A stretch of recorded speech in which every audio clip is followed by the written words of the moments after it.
Okay, it's already 9:35, so we're going to get going with today's webinar.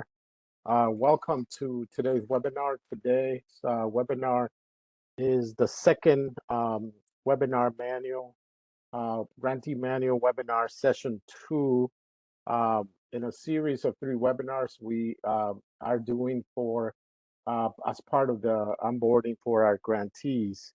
We already delivered for the first session last week, and that covered the first 3 sections of the module. Today, we're going to be covering some more of the sections. So, thanks again for joining.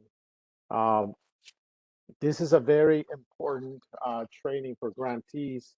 I really want to emphasize the importance of the grantee manual.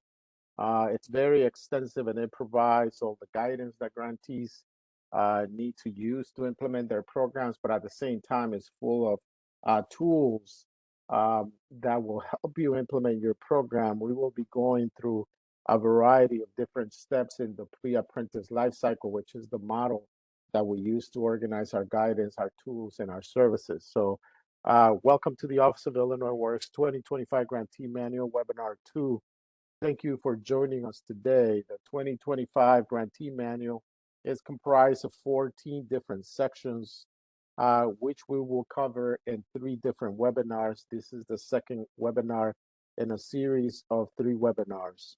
The target audience for this program is individuals accountable for data entry, data management, pre-apprenticeship program completion tracking, transition support, follow-up services, and any other task related to maintaining contact with participants after graduating from your program. Job titles that may include but may not be limited to program administrators. And keep in mind that different organizations use different job titles, but these are more roles that are being fulfilled at different organizations. So program managers, program coordinators, outreach and recruitment coordinators, wraparound service coordinators, student support service coordinators, training coordinators, transition service coordinators, among others. My name is Norman Ruano, and I'm the Deputy Director of the Office of Illinois Works, and I oversee the portfolio of Illinois programs throughout the state of Illinois. Just a little bit of introduction. Probably most of us have met at the face-to-face onboarding. I've been with the state now for going on 5 years. I was recruited to come and implement these programs for the state of Illinois, and it's been a pleasure and a privilege for me to do so. I truly believe in workforce development as a tool to help people develop careers, sustain those careers, but at the same time, help them achieve their professional dreams and contribute to their lives and the lives of their families and their communities. So this has been an honor and a pleasure for me. This is my 25th year doing workforce development. I have done most of my career in workforce development actually on the ground, delivering workforce development for communities throughout the city of Chicago and the metro area, particularly working out of colleges, both community colleges and private nonprofit colleges, always in the field of workforce development. So at the same time with me today, I'll be delivering the first 2 sections of this webinar. With me today is Dan Martinez, who will be delivering some of the sections of this webinar. Dan, if you could please say hi and introduce yourself. Good morning, everyone. As Norman said, my name is Dan Martinez. I'm a grant manager with the Illinois Works Pre-Apprenticeship Program. I've been with the program for several years now, so many of you I may have spoke with during the NOFO process, but I'm looking forward to today's session, and I'm glad you're all here. Thank you. Thank you, Dan. Thanks for joining us. With us today, also delivering some of the webinar content is Monica Pruitt. Monica, if you could please go ahead and introduce yourself. Sure. Thank you, Norman. Good morning, everyone. I'm Monica Pruitt, the downstate pre-apprenticeship grant manager for Illinois Works. And Norman, I feel like you're just a baby. I've been with the state of Illinois for 27 years. So Oh, you just beat me to the competition, Monica. absolutely. So welcome, everybody. Glad to have you here. Thanks for joining us, Monica. We appreciate it. With us today, also delivering some of the content is Dr. Jeff Doolittle. So Jeff, if you don't mind introducing yourself, that would be great. Good morning, everyone. I'm Jeff, and I have been with the Illinois Works Pre-Apprenticeship Program for 2 years. This is my second year. I'm a program coach, and I'm also do some training analyst type work as well. So nice to be with you this afternoon. Thanks for joining us today from the beautiful state of Michigan.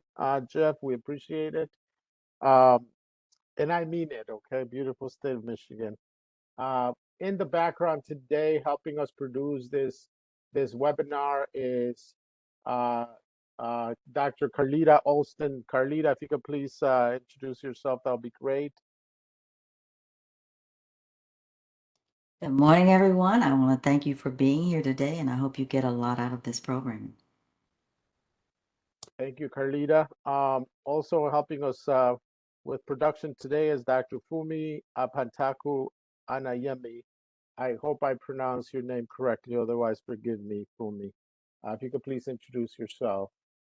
Good morning, everybody. My name is Fumi Apantaku Anayemi, and of course, I'm here monitoring the time. I'm helping with the production today. Thank you for coming. Thank you, Fumi, for joining us today. And last but not least, helping us today monitor the chat and production is Olivia Meisenbach. Olivia, if you could please introduce yourself. Good morning, everyone. My name is Olivia Meisenbach, and as Norman said, I will be monitoring the chat when we do have allotted time for questions, as well as links throughout the rest of this webinar. I hope you guys enjoy. Thank you very much, Olivia. So this is the team that'll be working today, delivering this webinar. It's important to acknowledge that we have several other professionals in our pre-apprenticeship program. You have met them. If you haven't, on Thursday in Rockford, they will be there present for you to meet them. And then we have other teams at Illinois Works, including a team that's in charge of the apprenticeship initiative and works with contracts to ensure they complied related to Illinois Works. Then we have also our bid credit program team and a career services team. So you might have met them during our face-to-face onboarding. If you haven't, I'm sure you will throughout the year. As you moving on to the first slide, as you may have already heard, and it's important to continue to mention, is that Illinois Works was created as a result of Governor Pritzker's historic $45 billion capital plan called Rebuild Illinois, which is a construction investment program for the state of Illinois. But as part of that program, he has very strong commitment to ensuring that there is equity in the Illinois construction workforce. As a result, Illinois Works, particularly the pre-apprenticeship program, came out of that initiative. So as a grantee of the pre-apprenticeship program, you're now part of an exciting new initiative that will create opportunities for Illinois businesses, communities, and families. Illinois Works consists of three key programs: the apprenticeship initiative, the pre-apprenticeship program, and the bid credit program. Today in particular, obviously, we're focusing on your onboarding for the pre-apprenticeship program, but you should know that this is a whole system of programs working together to ensure there is sustainability and equity in the construction workforce in the state of Illinois. This training is the second of a three-part series that reviews each section of the Illinois Works Pre-Apprenticeship Program 2025 Grantee Manual to ensure grantees can effectively implement their pre-apprenticeship program. One key thing I will mention, and this is very important, we are expecting to publish the manual this Thursday or Friday. So you will receive the link to the manual. Make sure you download it, you read it as we're going through the training now and in the future. If you have any questions, please ask them. Request technical assistance sessions if you're interested in learning more about particular areas of the guidance or the manual from your grant managers. But we are here to ensure that you have all the guidance and understanding you need in order to implement your program. Webinar 2, during this webinar, we will cover the next 5 sections. So today, we're covering 5 sections of the grantee manual. If you have not yet accessed the grantee manual, as I mentioned, we will be publishing it and we will provide all the information. Please note that we will refer to the grantee manual throughout this session, including page numbers, tables, templates, exhibits, and sections. All of the guidance of this session is based on the 2025 grantee manual. You can certainly find the 2024 grantee manual and the partner guide in Illinois WorkNet. However, that is only reference because that manual is no longer valid for implementation of your program this year. So what are the 5 sections that we're going to be covering today? We're going to cover section 4, outreach and recruitment, section 5, program application and intake, section 6, participant wraparound services and student support services, section 7, training, instruction, and certifications, and section 8, program completion, transition services, and follow-up. As you can see from this outline, we're going to be covering the meaty, the most important sections of the grantee manual. Is not that the other ones are not important, but when it comes to the implementation of your program, these are the core sections of implementation of your program. And as I said, we will be making the grantee manual, the 2025 grantee manual, available for you this week. So what is it that you'll be able to learn by the end of these webinars? You'll be able to identify outreach and recruitment tools and methods. You'll be able to respond to leads based on their category. You'll be able to apply eligibility criteria. That's a very, very important topic. Who's eligible to participate? Support potential participants through the program application process, complete an intake process, provide wraparound services, and provide other supportive services. So those are the objectives that we have for today, and I think that we have some more. So there's a page 2 of objectives. Comply with Americans with Disability Act requirements. This is something that comes up once in a while, and it's important that you're really informed about our guidance and expectations related to this. Implement a comprehensive program orientation. Create a comprehensive curriculum based on experiential training. Incorporate Kirkpatrick's level 1 evaluation. Provide transition services, and engage in follow-up activities. So as you can see, it's a lot of stuff. However, it's important to know that we are recording this session. Is presently being recorded. It will be made available for your review at the Illinois Works Partner Guide website. We are now going to share the link in the chat of where you will be able to find this. The link is already there in the chat now. The Illinois Works Partner Guide, as you may remember from our first session when we did onboarding face-to-face, is one of the technologies that we use, and this is located at the Illinois WorkNet Illinois Works site. You'll be able to go into the Partner Guide and find a variety of resources, including the grantee manual, among a bunch of other resources. And there you will also be able to find the recording for the webinar. So you'll be able to see all the recordings for all the webinars that we are delivering as part of the onboarding. Are there any questions that you have before we proceed on to our next section? There are currently no questions in the chat as of now. Okay, thank you very much, Olivia. So proceeding to module 2. So by the end of this module, you'll be able to, we'll be able to identify and hear about the various organizations that are present today and what some of their expectations or some of the things that they hope that we covered today. We will be using Mentimeter as part of our interactivity today. This is the technology that we use to keep these webinars interactive.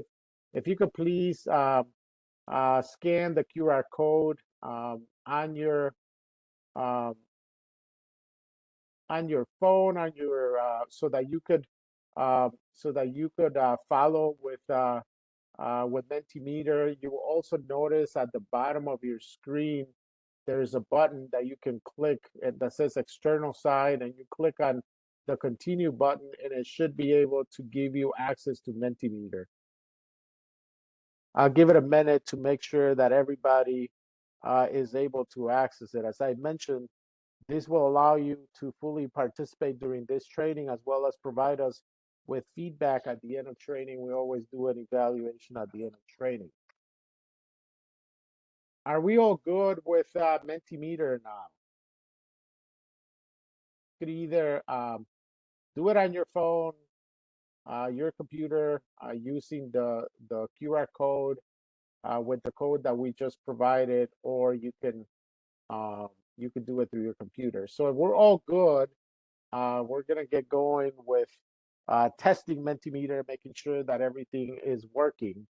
We're gonna use this as an introductory exercise. So please, using Mentimeter, provide the name of your organization, um, your name, the name of your organization, the role you play, your geographic location, and if you attended session 1, put an asterisk next to your name so that we know that you have actually been here before. Okay, good.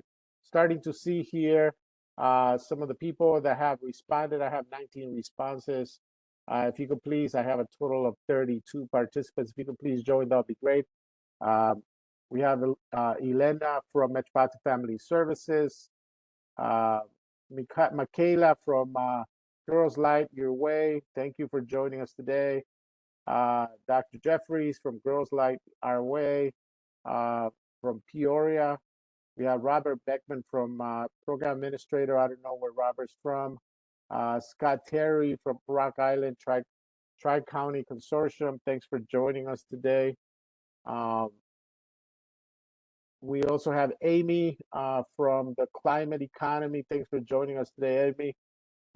We have Neil from, if you could please go up a little bit, if you don't mind. Let's see, yeah, we have Neil from Youthville, Lake County. We have Isaiah from Quad County Urban League. Monique from the African American Christian Foundation. Thanks for joining us. Bianca from Rincon Family Services. Can you go down a little bit if you don't mind? Hector from Hacia. We have Hannah from Metropolitan Family Services. Alexander from Southwestern Illinois College. Andra from I don't have the name of the organization. There, Elijah from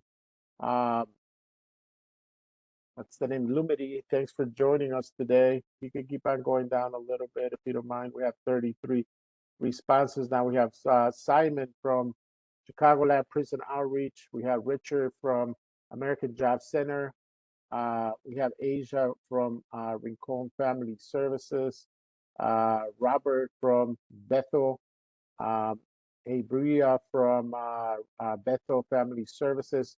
So thank you all for joining us. We have a very good number of people, a variety of different titles represented. We now know that Lumity is Mentimeter is also working very well. So thanks again for joining us. For those of you that are new, we use WebEx as the platform for delivery of these webinars, and also the platform that we use for all of our meetings at the state. It's fairly straightforward, similar to Zoom or other platforms that are commonly used. At the bottom of the screen, you'll be able to find the mute button. You will also be able to start the stop video. That's stop or start video. That's for your own camera. You don't have to have your camera on for this event today. We also have the raise hand button there in case you want to raise your hand, and if you have a question, you can certainly do so.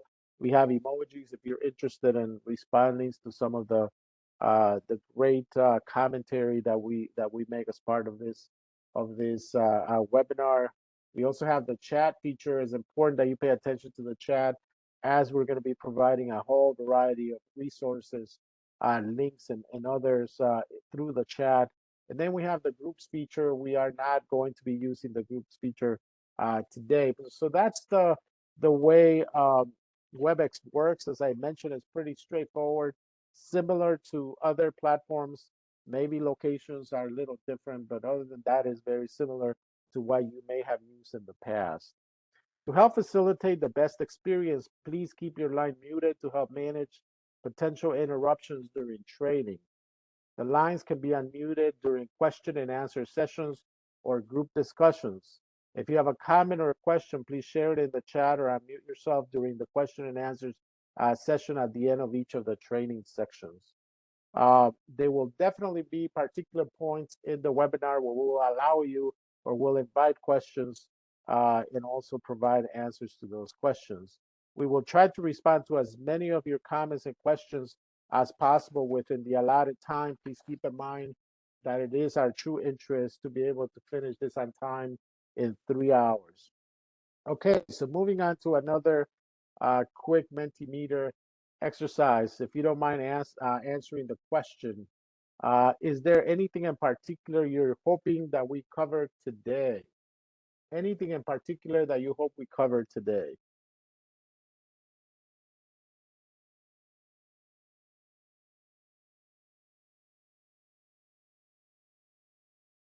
The first response is nothing in particular.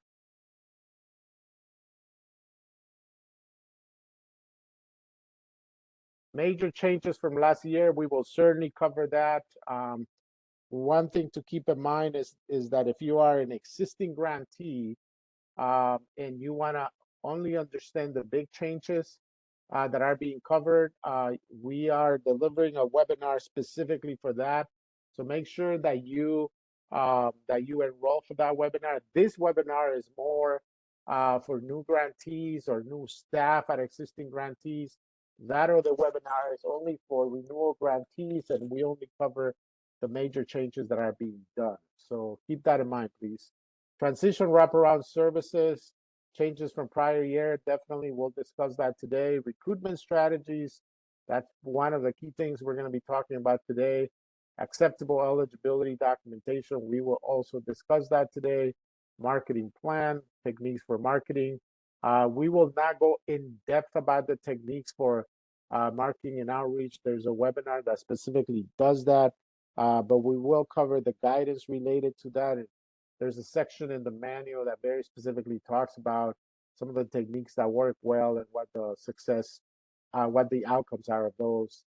Any new changes to how data or with transitions, definitely cover that. Wraparound services. Anybody else? We have 10 responses.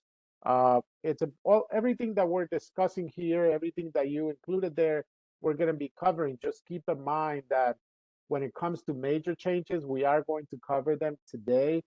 However, if you want more in-depth information about those, there's a webinar, as I mentioned, that was specifically designed for renewal grantees, where we're going to be covering all of that information. Data entry planning, certainly we're going to talk about data entry and also quality management when it comes to your data entry. Reporting performance and deadlines, that's an important one, as Illinois Works is a real-time reporting system. We will discuss later on in webinar number 3, obviously the required reports, the PFRs, PPRs, but how that relates to IWRS reporting. So that will definitely be covered. Let me see, anything else? I think that I cover all of these. Keep in mind that as we go through this content, if you have any questions again or comments, ask them through the chat or when you have an opportunity to ask a question, just the same way that I'm going to do right now, give you an opportunity to ask a question. Please do so if you have any questions, okay? If you have further comments, feedback, or questions after this training, you can email us. The email address is now being put in the chat for you. It is now there. That is our email address for the Illinois Works Pre-Apprenticeship Program. Please don't hesitate to reach out, or by now you know who your program, who your grant managers are. Make sure you reach out to them so that they can also answer any questions you may have. Are there any questions before we proceed to to module 3 today? There are currently no questions in the chat. Thank you. We will now move with Dan Martinez, who will be delivering the next few sections for you. Dan, thank you very much. It's all yours. All right, well, great, thank you. So we are going to be discussing section 4 of the grantee manual, which is outreach and recruitment. The objectives here are to ensure you're able to describe the role of outreach and recruitment in the success of the pre-apprenticeship program, describe the type of participant leads and follow-up activities that go along with each lead type, leverage outreach and recruitment resources, methods, samples, and tools in order to create a pipeline of participants into the pre-apprenticeship program.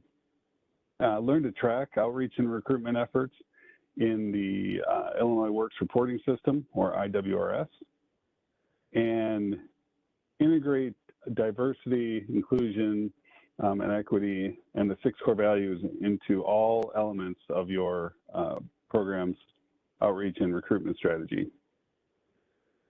So I know this was one of the items that you had all just provided in Norman's Mentimeter in terms of what you're hoping to see, and there were several items on recruitment there. So I'm looking forward to discussing this. And again, this is section 4 of the grantee manual. So outreach and recruitment provides potential participants with information about the pre-apprenticeship program with the objective of recruiting interested and qualified candidates to apply for the pre-apprenticeship program.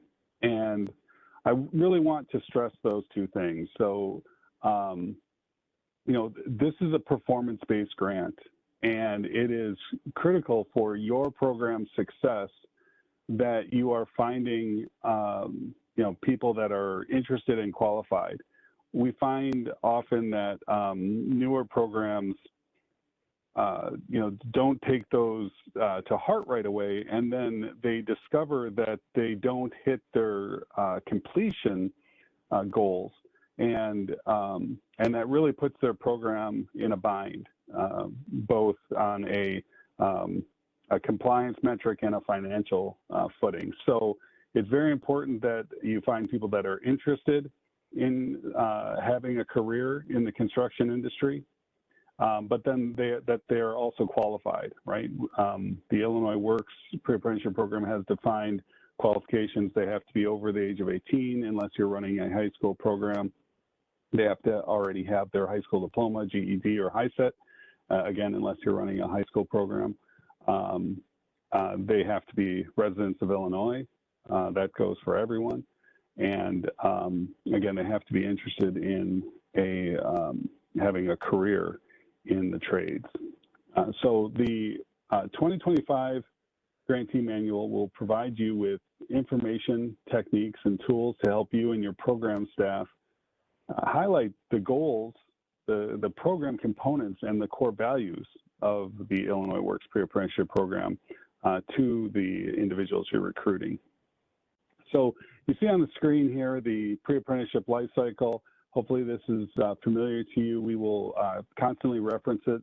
As we mentioned in the grantee manual session 1, the grantee manual is laid out in a manner in which you can kind of go through that life cycle, you know, on the different sections of the grantee manual. So we're starting at the top. It's outlined in red with the outreach and recruitment. And again, the goal of outreach and recruitment activities are to identify potential participants or participant leads. So participant leads are individuals that might be interested in enrolling or finding out more information about the pre-apprenticeship training program. And the aim is to funnel leads through a screening process, through the Illinois Works pre-apprenticeship program screening process, and transform those leads of qualified individuals into applicants, and then from applicants into enrollees. And I want to really emphasize, you know, the importance of, you know, what the overall goal of the program is. So outreach and recruitment efforts may be the first time that potential participants will encounter the information about the Illinois Works Pre-Apprenticeship Program as offered by your organization or your staff or instructors. And it's essential that individuals representing your program can articulate what the program has to offer, as well as the value proposition for potential participants. Again, some of your organizations may have run construction-based pre-apprenticeship programs in the past, but it's important for them to be aware that this is now an Illinois Works pre-apprenticeship program, and again, articulating what that means. Now, you're certainly allowed to create your own materials. However, there are several tools that are required from Illinois Works, and we provide those as templates in the grantee manual. Now, the first one I want to mention is a sample marketing plan worksheet and timeline. So as you have already learned or will learn during your administrative onboarding meeting, which is a one-on-one meeting with your grant manager, it's very important that you provide a marketing plan that specifies how you will engage with the community. Two things to keep in mind are that you have identified a population that you committed to serve in your NOFO application. So you want to keep them in mind as you build a marketing plan. And it should provide very defined, concrete steps to recruiting, to providing outreach and recruitment to those populations. And then you're also providing a budget, right? The marketing plan includes the marketing dollars that you're spending on those specific steps. That must relate back directly to the budget, right? So whatever your budget that you have identified whatever your marketing budget is that you identified in the overall budget, that must be exactly what the marketing plan shows and vice versa. So the next items are the Illinois Works Pre-Apprenticeship Program flyer. And then there is the Illinois Works Pre-Apprenticeship Program information sheet.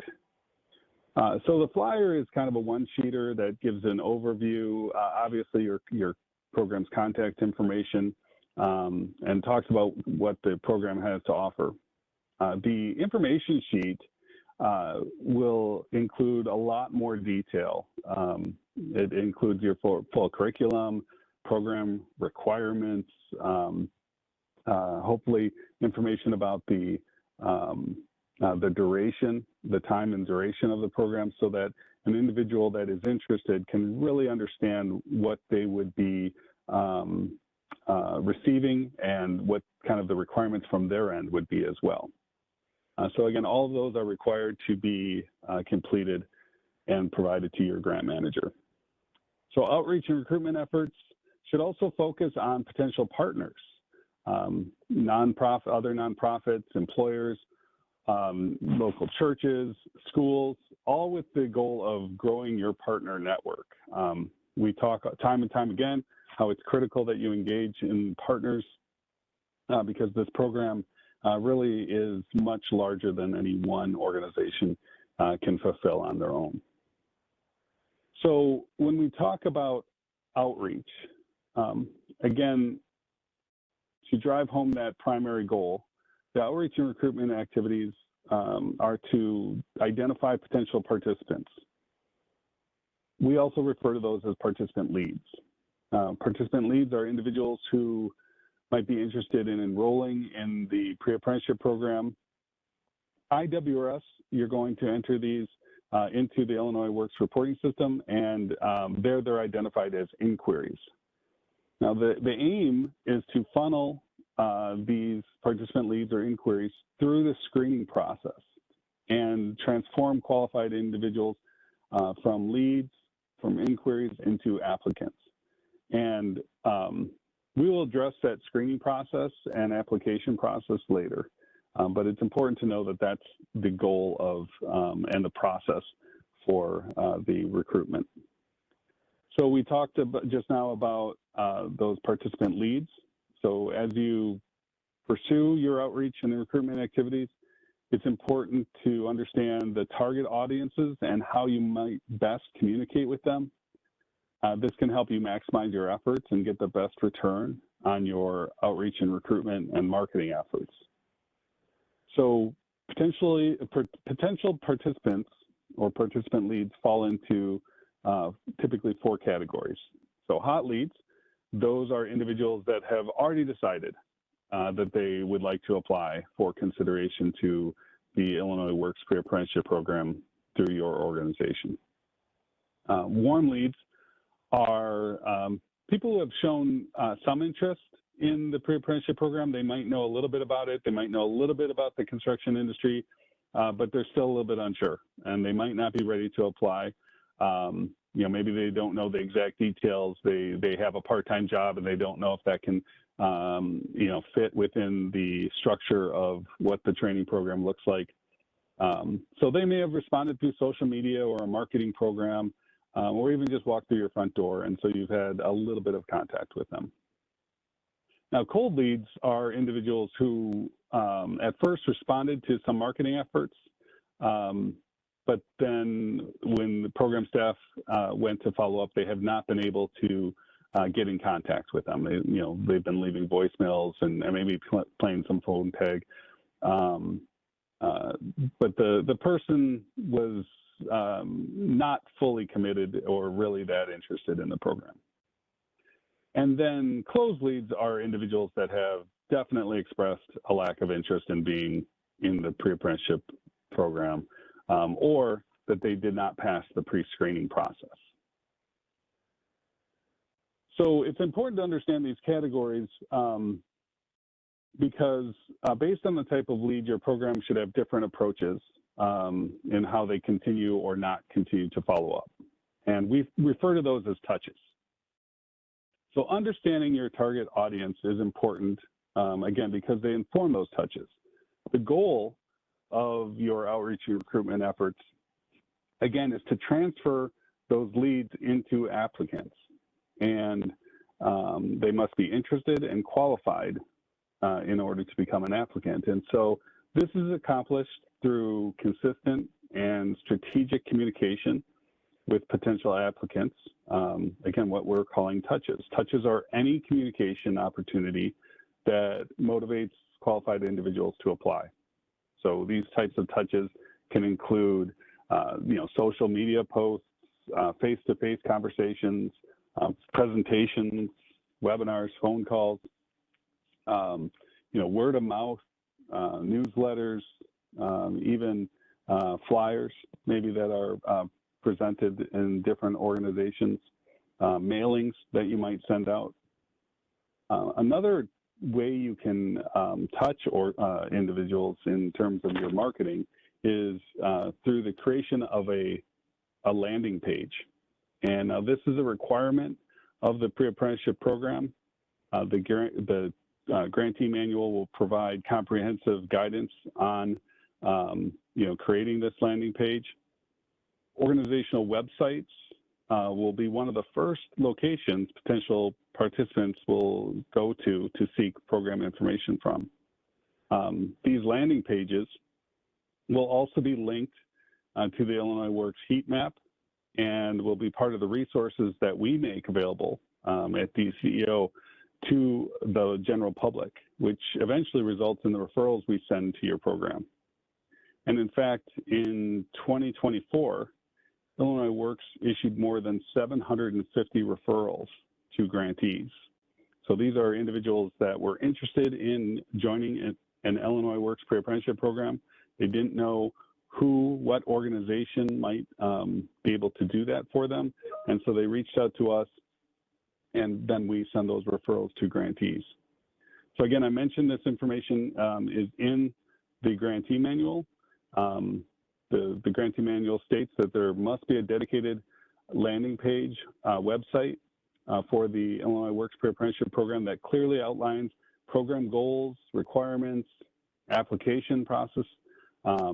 It should provide those downloadable information sheets, the information sheet and the flyer, contact information, and ideally a way to apply to your program. You know, it should be noted that this is a web page. It is not a Facebook page or a Facebook post. This must be something that any individual can see. We don't want something that they have to be, you know, signed up for Facebook or Instagram or something else in order to actually see it. This has to be a public website. Again, the landing page is a critical piece of not only your marketing plan, but the overall network of grantees.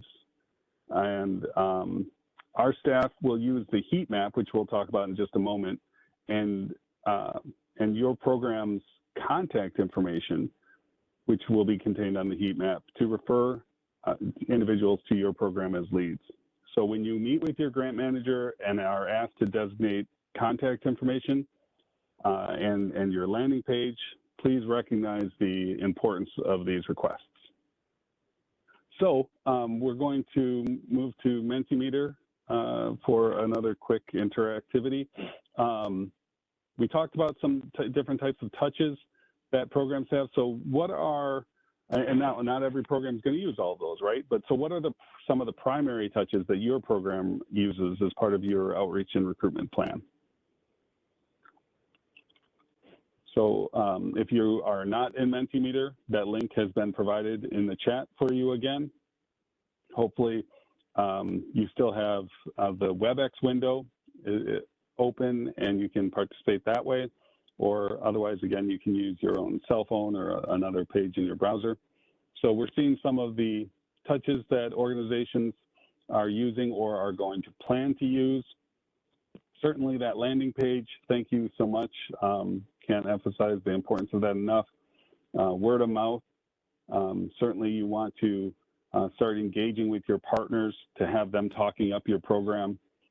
Social media, obviously that is going to be such a big part of certain populations, right?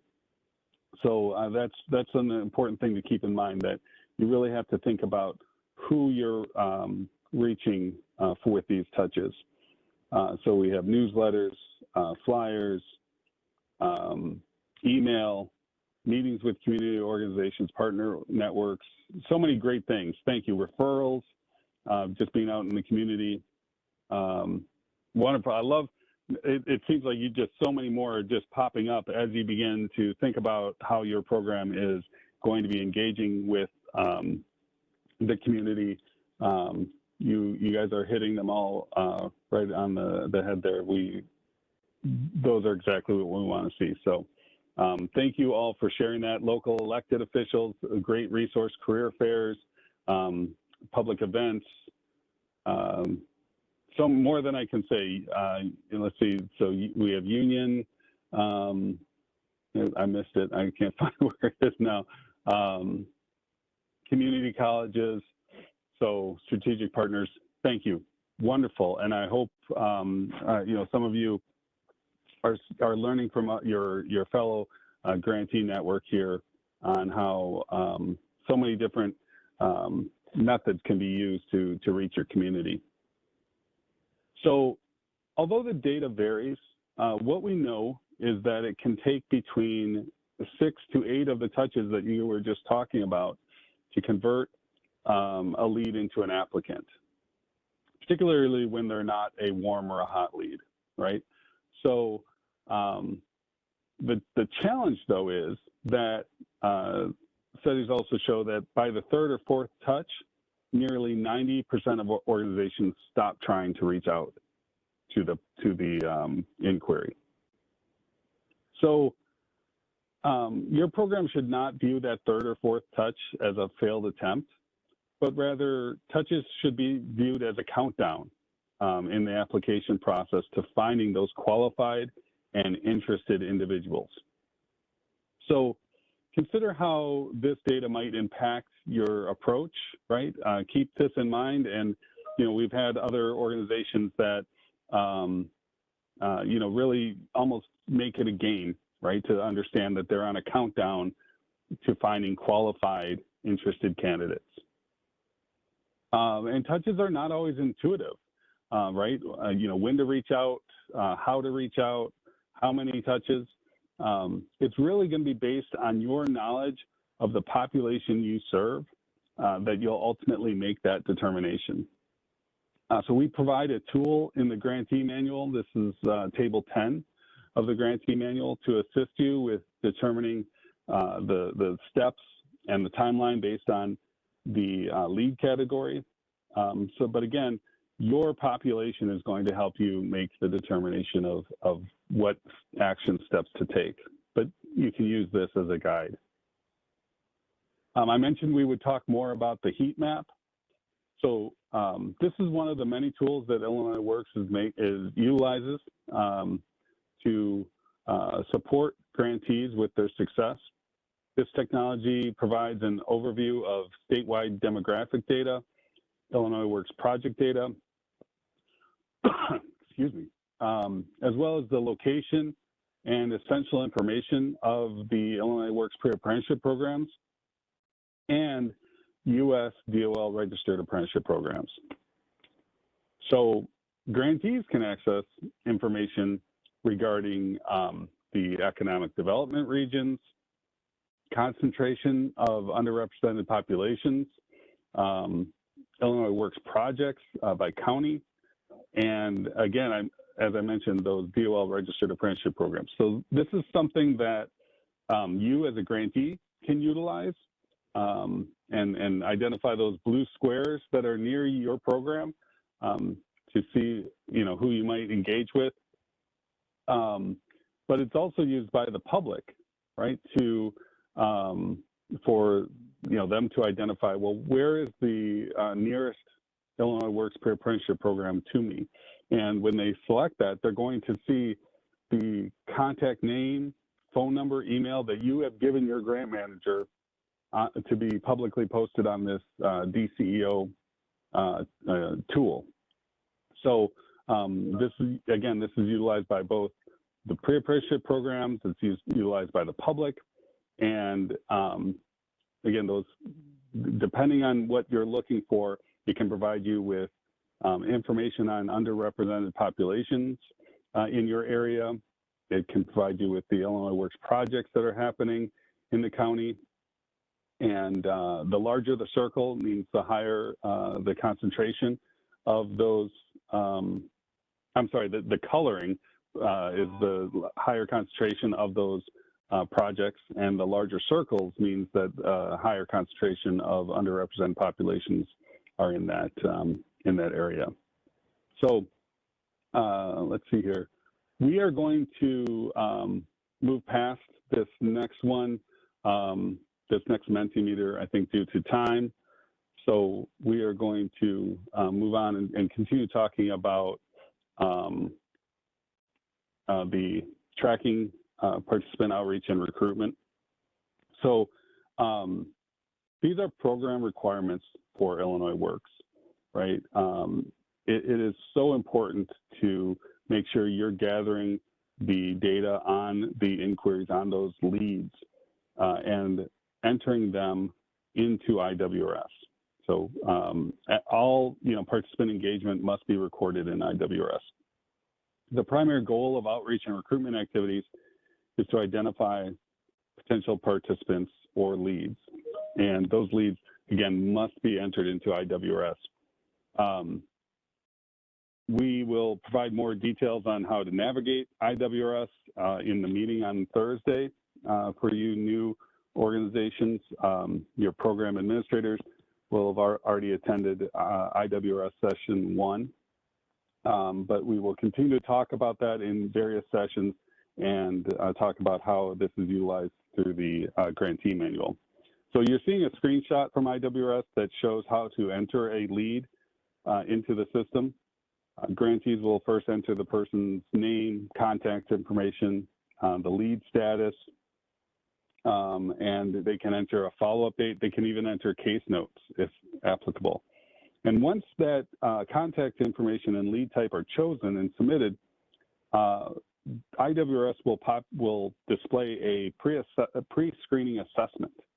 And it's not until that pre-screening assessment is completed asking, again, are you over the age of 18? Do you have a high school diploma, GED, or HiSET? Are you a resident of Illinois? Are you interested in a career in construction? And it's not until they've completed that are they officially entered into IWRS as an inquiry. So this pre-screening activity is extremely important. That pre-screening assessment falls under the outreach and recruitment stage in the pre-apprenticeship life cycle. The pre-screening process provides information regarding outreach and recruitment efforts. It also allows grantees to enter basic information regarding leads and to determine if a potential applicant meets the basic requirements of the program. It should be noted, again, we were just talking about the different types of outreach and steps necessary based on whether an individual is a warm lead or a hot lead, a cold lead, or a closed lead. All of these, are important to keep in mind as you enter this information into IWRS. The pre-screening assessment asks 6 questions to determine basic eligibility and gathers that the lead's demographic information in keeping with the Illinois Works Jobs Program Act requirements. So that's a really important statement, right? This is a requirement of the Jobs Program Act. So we must gather this information. It's a requirement for our office, and it becomes a requirement for the organizations that are actually interacting with the people that are interested in participating in the Illinois Works Pre-Apprenticeship Program. So you can see on the screen what that pre-screening assessment looks like in IWRS. Again, some of those questions are, do you have an interest in making a career in the construction industry? Do you have the ability to attend the program? Are you over the age of 18? Are you an Illinois resident? Do you have your high school diploma, GED, or HiSET? If they don't answer yes to those, again, unless you're in a qualified high school program for some of them, if they don't answer yes, then they are not eligible to continue, right? So, but as long as they're answering yes, then their eligibility is met, and they should move on to completing a program application. In addition to those questions, this pre-screening assessment requests information about how the individual heard about the program, what the participants' race is, their sex. We ask you to make a determination as to whether the individual meets all the program requirements for application. And then once that assessment is completed, the individual will be added to IWRS as an inquiry. At this point, the grantee can leave the individual as an inquiry if the participant is not quite ready to complete the application, or if they are and they have met those requirements, the grantee can move them to that next step of completing the application. The pre-screening assessment can be conducted on paper if you're meeting the individual at, say, an in-person event or a job fair where IWRS is not readily available. But if they are done on paper, as we talk about very frequently, we do require you to enter information into IWRS, essentially, what we refer to as in real time. So we would expect the next day or, within 24 hours of that event for the information to be entered into IWRS. Please note that the pre-screening assessment determines just the basic eligibility for the program that Illinois Works has implemented. Organizations such as yours may not impose criteria, other criteria on Illinois Works applicants. So you may have other programs that you're used to, maybe running a TABE test or having other requirements for people joining your program. Those are not allowed with the Illinois Works pre-apprenticeship program, it's only the eligibility requirements that we set forth. Of specific note, colleges, universities, or any of the grantees cannot deny admission of an applicant into an Illinois Works pre-apprenticeship program based on that individual owing the institution money for any reason. It could be tuition or parking tickets or meal plans. Obviously, a lot of those apply to those colleges and universities that we just talked about. But they may owe money from a previous program, but that eligibility cannot be used, or that cannot be used to determine eligibility for them participating in an Illinois Works pre-apprenticeship program. All right, I know I covered a lot since the last time we stopped to check for questions. Do we have any additional questions on everything I just covered? Yes, there is one question from Vicky. She asked, is that specified in the manual? And yes, in the 2025 grantee manual, that is most definitely specified. With regard to organizations cannot impose additional eligibility requirements, specifically colleges, universities, or other institutions denying admission due to old balances. Okay. Okay, Vicky was the only question currently in the chat then. Great, thank you very much, Olivia. All right, so we will move on to Section 5 of the grantee manual. So that is the program application and intake section. This section of the grantee manual is designed to ensure that you're able to leverage standardized tools and templates, including the program application, interview questionnaire, acceptance letter, conditional acceptance letter, denial letters, all things that are very important as you go through the interview and application process. Reference eligibility requirements for program information or program participation, complete the application and intake requirements, including the standardized interview, the application, and entering those into IWRS. Using the Illinois Works drug test policy to keep participants safe and to better prepare them to transition to registered apprenticeship programs and employment. Describing the importance and tasks related to the intake process, including the wraparound service assessment, and integrating DIBE and the 6 core values into all elements of your program's application and intake process. So let's begin with the program and application intake, which again is Section 5 of the grantee manual. So the application process is designed to enroll participants who are able and ready to make a career in construction and the trades. The Illinois Works pre-apprenticeship program application process is the next logical step on the pre-apprenticeship program life cycle, and it's conducted after the pre-screening assessment that occurs during the outreach and recruitment stage. So you can see the red box has highlighted now application. Once a participant is determined to be a hot lead, they can begin that application process. So step 1, if the applicants meet that pre-screening assessment requirement, they complete the application. The application can be completed by the applicant electronically with the assistance of the outreach and recruitment coordinator, or they can complete it as a paper application. After completing the pre-screening assessment, IWRS will prompt the outreach and recruitment coordinator to begin the application process. And again, that application can be completed directly into IWRS with the outreach recruitment coordinator sitting with the applicant, or if grantees utilize that paper version, the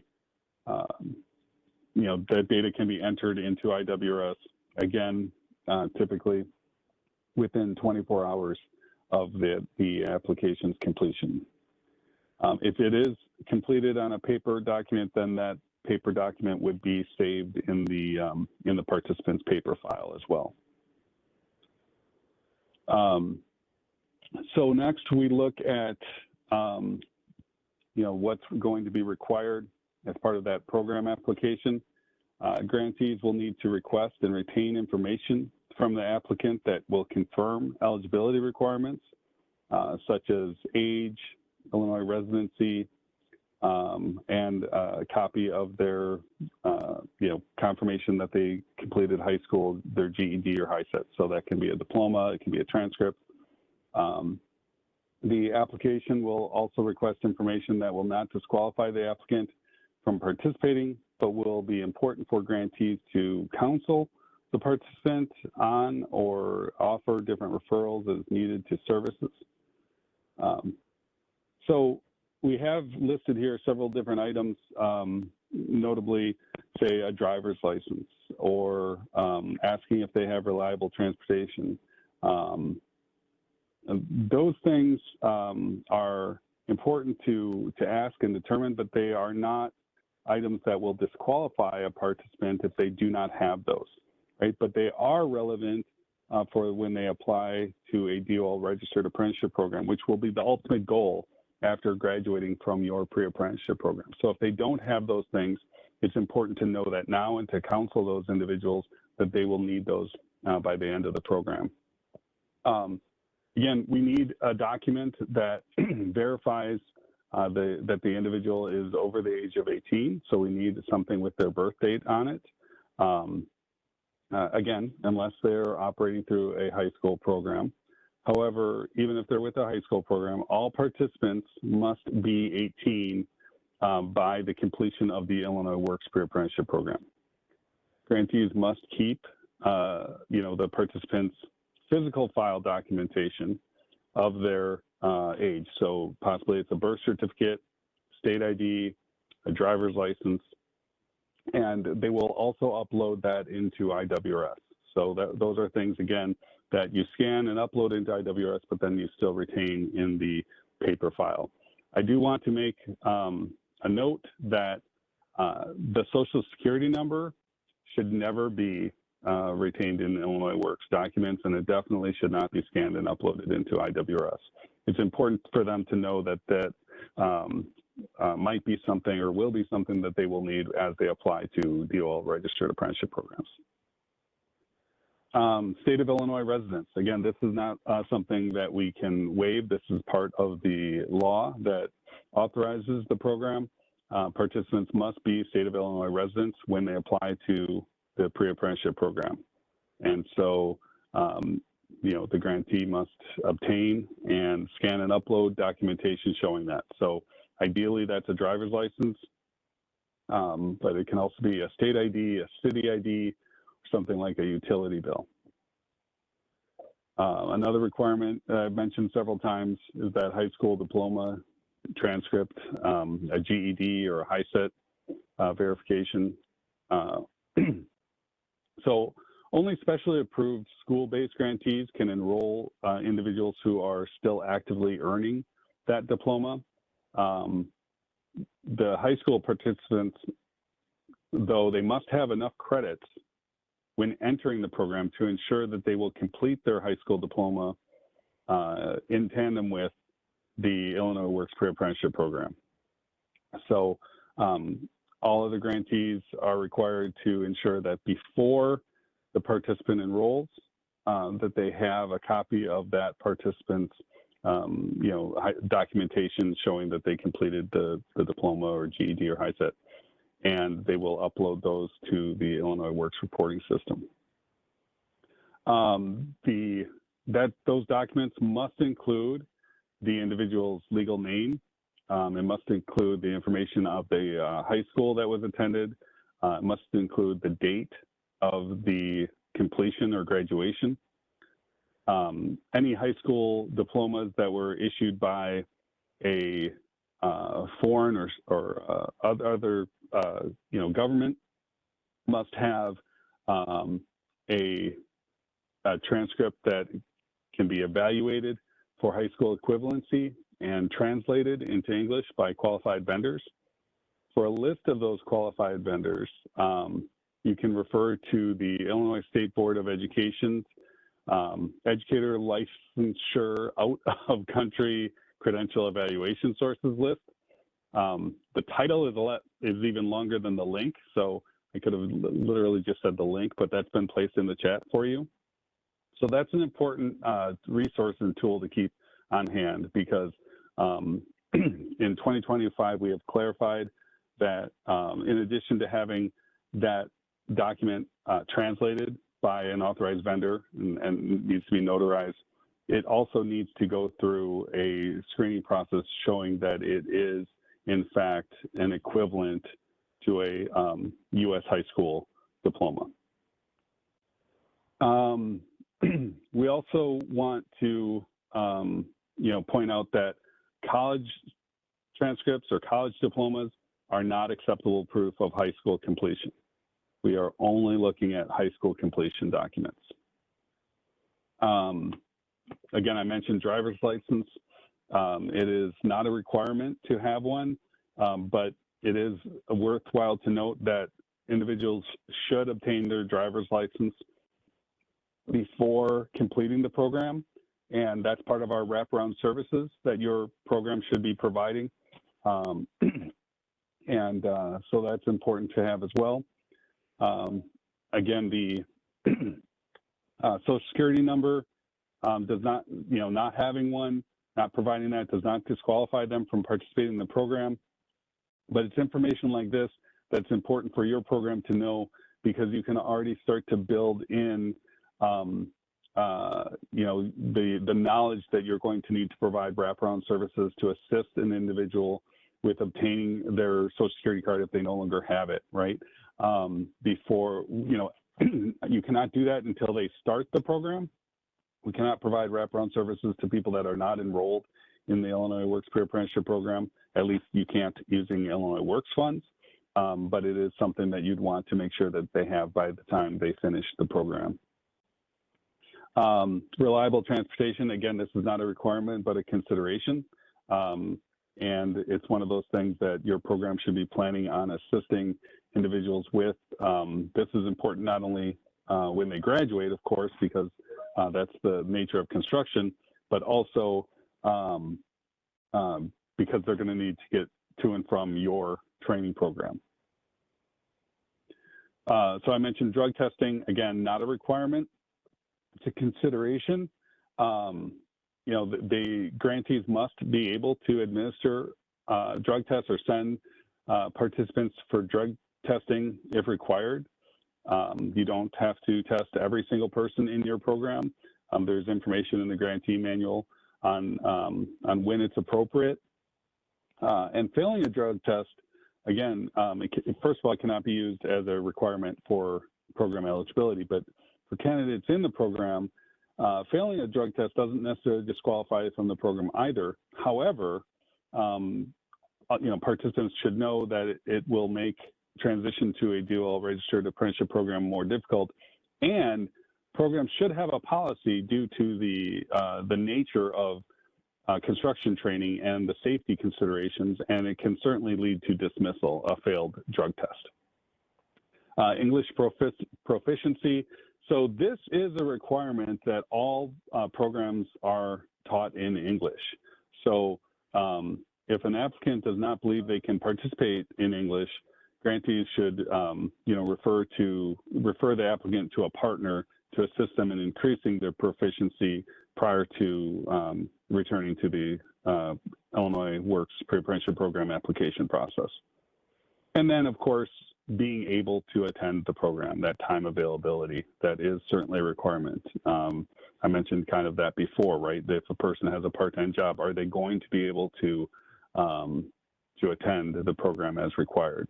It's certainly something that you want to know on the front end.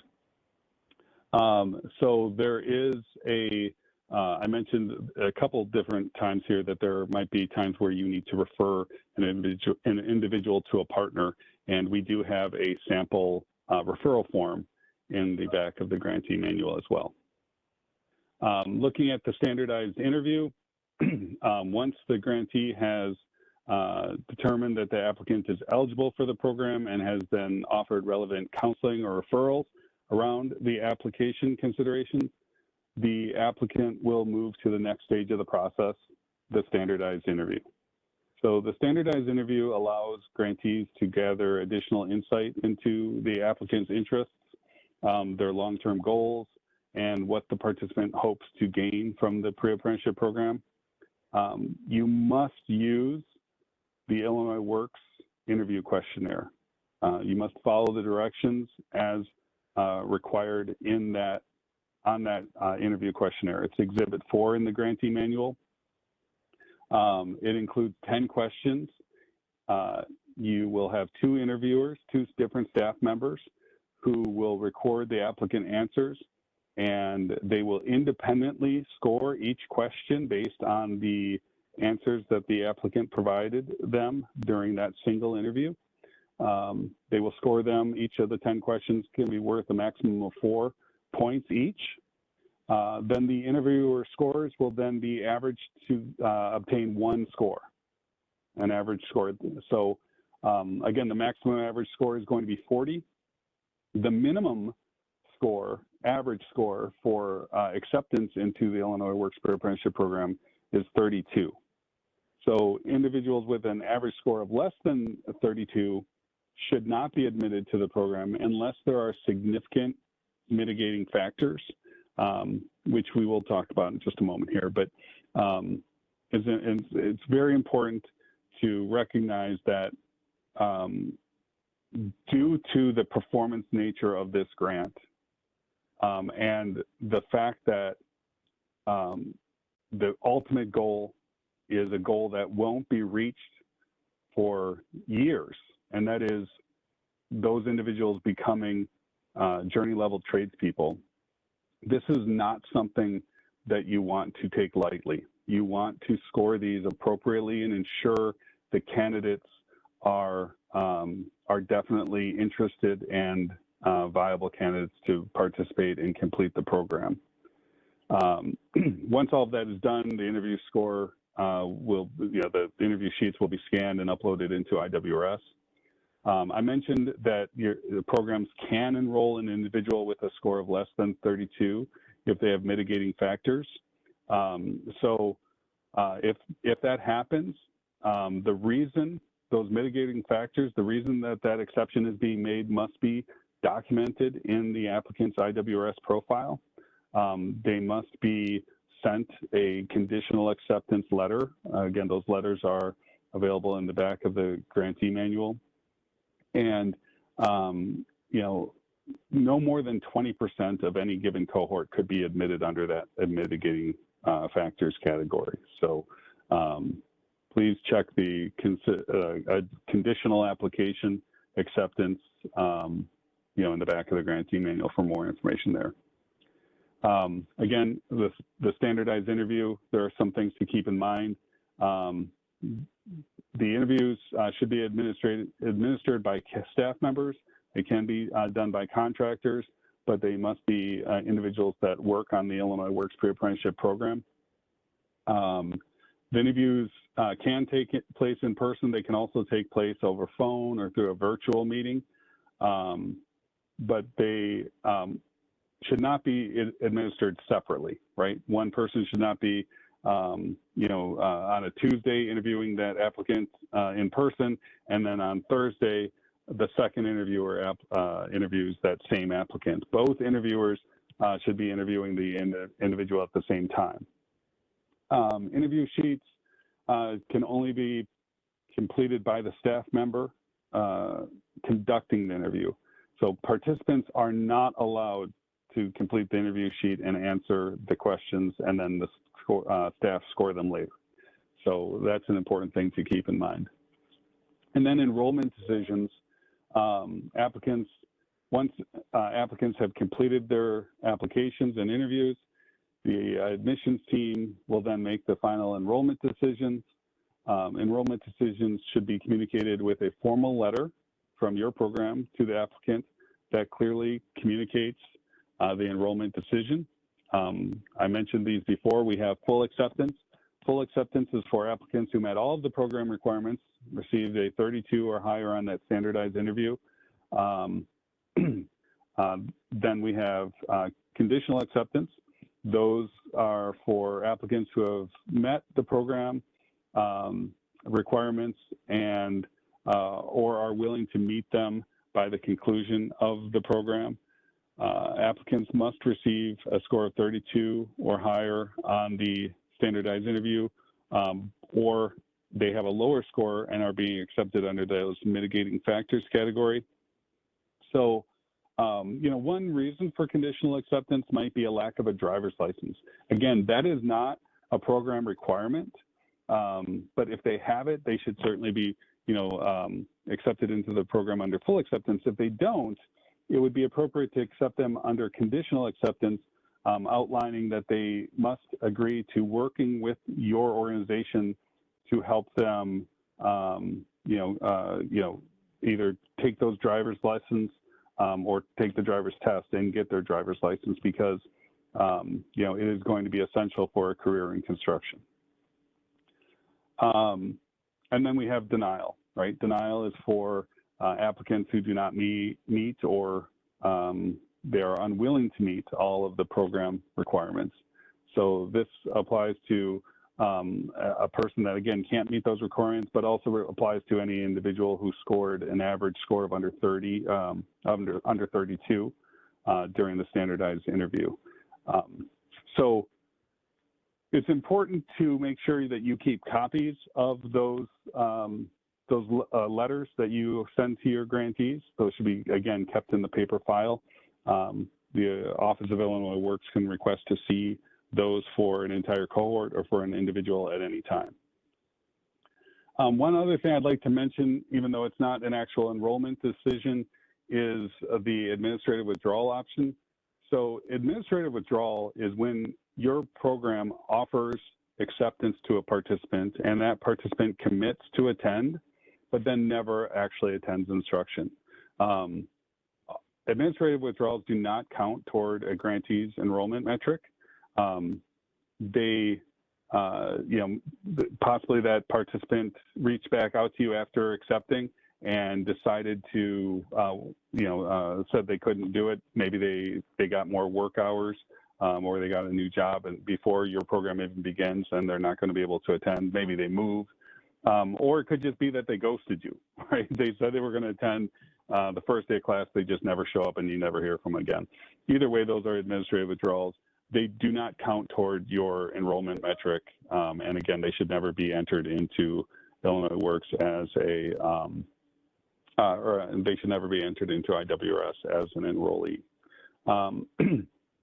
Again, I want to hit home on something I've been talking about, and that is that it's important to not just fill seats, right? This is called participant skimming, and we don't want people to just fill seats. So you want to be very, cautious on making sure that you have the right candidates, that you're not being overly generous in your scoring. On the other hand, we don't want participant skimming, and that is when you just select the absolute best applicants who you think will succeed, right? Maybe because they don't have as many needs for wraparound services or supportive services. So we want to make sure that, we are helping break down barriers. And so we cannot include any potential needs, wraparound support service needs, student support service needs during the enrollment decision process. All right, cohort structure. We utilize a cohort model for instruction, and a cohort is a predefined, limited group of participants engaged in an area of study under the guidance of a highly trained, I'm sorry, hold on one moment. I do know that we're a little bit over time. I keep getting messages on the side here that we're over time, and I'm going to work through it as quickly as I can. So just for the timekeeper, I want her to know that. So we were talking about cohorts. Cohort is a limited group of participants engaged in an area of study under the guidance of a highly engaged trainer or instructor. Cohorts are meant to cultivate a sense of belonging in a really collaborative learning environment. The cohort will have some self-efficacy and a desire to complete the program with their fellow cohort members. This will, impact your ability to graduate them all, right? It'll be a kind of a self-sustaining group, and they work together in that same academic program, progressing through the same curriculum, completing the program together, and they start and end at the same time. Since this cohort consists of participants attending the instruction together in the same location at the same time in the same class, you cannot operate more than one cohort in the same physical space at the same time. It's important to know that cohorts are limited to no more than 30 participants. And in fact, accelerator programs, which I think the majority of the new grantees on this call are part of the accelerator program, you're limited to 30 participants per year. So some accelerator programs are operating a single cohort, some are operating 2 cohorts, so depending on which model, but either way, in that case, an accelerator program is limited to 30 participants per year. So we have to make sure that we understand that rolling enrollment is not something that is allowed in the Illinois Works Pre-Apprenticeship Program. This is where you would accept people into a cohort at any point. And this type of model, students are very unlikely to have the same academic experience. So it is not an approved approach. Grantees must adhere to the start and end dates of their approved work plan. And any participants enrolled after the first day of instruction, after orientation, you must go to your grant manager for pre-approval to bring them back into the to the cohort. Drug testing, we talked about drug testing already. Grantees must have the ability to administer or send participants for drug testing if required based on the criteria in the grantee manual. I already mentioned that it cannot be used as an admission requirement, but it can be used to dismiss individuals from the program due to the nature of the training space, including construction labs or worksite experiences. For safety reasons, we cannot have participants that are under the influence of substances that might impair their performance or result in the harm of themselves or others. And of course, again, the ultimate goal being to go into a DL registered apprenticeship program, drug use will cause them to be denied into entry into those registered apprenticeship programs or employment with the sponsoring contractors. So if substances are identified as a result of a random drug test, the grantee should first counsel the participant. But then again, if it's identified that the participant is under the influence while in the program and they're putting themselves or others at risk, the grantee can certainly take disciplinary action up to include, program dismissal. And you should already have a dismissal policy that makes that clear so that there aren't any questions from the participants when that occurs. So that was a lot in that section. Thank you for staying with me there. Do we have any questions before I move on to my final section? Yes, from Monique, she has a question saying, other than the driver's license example, can you give us another example of a conditional acceptance? Again, one of the strongest ones would be an individual that maybe scored a 30 or 31 on the average interview score. It really depends on why they scored low at certain points and whether that's something that you can, assist them with. It's possible that, again, they've already answered that they had used, an illegal substance, a drug use, and if that's something that you can counsel them with, that could be a condition of the acceptance into the program. All right, we're going to move on to section 5. Well, we're staying in section 5, but we're moving on to the intake portion of section 5. We talked about the program application. So here we're going to discuss the importance of the intake process, including a wraparound service assessment, and integrate the DIBE and core values of the program. So again, we're staying in section 5 here, and we're going to talk about intake. So on the pre-apprenticeship program lifecycle, we've moved on to our third section here of the pre-apprenticeship lifecycle, the intake. Excuse the me, intake Dan. process. Yes. I apologize for interruption, but Monique has another clarifying question revolving the conditional acceptance of the license. What if their state license has expired, but we're willing to assist them with getting their license? So yeah, license, again, a driver's license, that would be a perfect example of something where you make that as a condition of the enrollment, and your program's requirements are to assist with resolving those types of wraparound services once they're enrolled in the program. So that would be a good example of something you could assist them with. Yep, you're welcome. All right, so again, we're on the intake section. We're going to focus on the intake staff, wraparound service coordinators, building rapport, and really assessing participants' needs.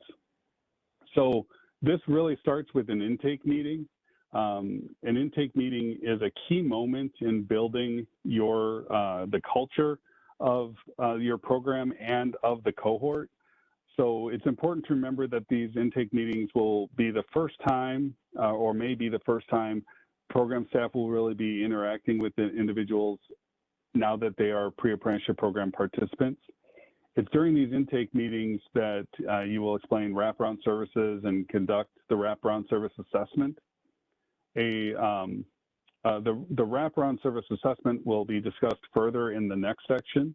And this really will set the overall tone for the program, though, in terms of its supportive nature and how you're going to be working with your participants. The intake meeting should take place before instruction and should be combined with the orientation meeting. So it's really important to build rapport with your participants. Rapport is the creation of that professional relationship that features a mutual connection and understanding, and ultimately result in a relationship, right? A trusting relationship between the program staff, including instructors, and the program participants. So building rapport is essential to create a program culture that fosters belonging, inclusion, and collaboration. Intake meetings are an ideal space for your program to begin establishing rapport with participants. And when participants feel that they have trust and can trust those around them, they can more effectively engage in instruction, more effectively reach out for assistance overcoming barriers that they might have, whether they're academic barriers or personal barriers. And they will certainly need that trust and support as they progress through your program onto the next stage, what we call transition, right, into their career. So building rapport, the ability to build rapport is a skill, right? It's like anything else. It can be learned, it can be improved through time, but if it's not something that's actively built, then it is a skill that will diminish. So any questions before I move on and hand the microphone over to Monica? There are currently no questions in the chat. Perfect. All right. Well, Monica, I will hand things over to you to talk about the wraparound services a little bit more. Well, you very much, Dan. So when we're short on time, they know to put the fast talker up. So I'm going to be the fast talker while still covering all of our content. So next we're looking at section 6, which is participant wraparound services and student support services. We're going to start with talking about how you complete a wraparound service assessment and deliver wraparound services.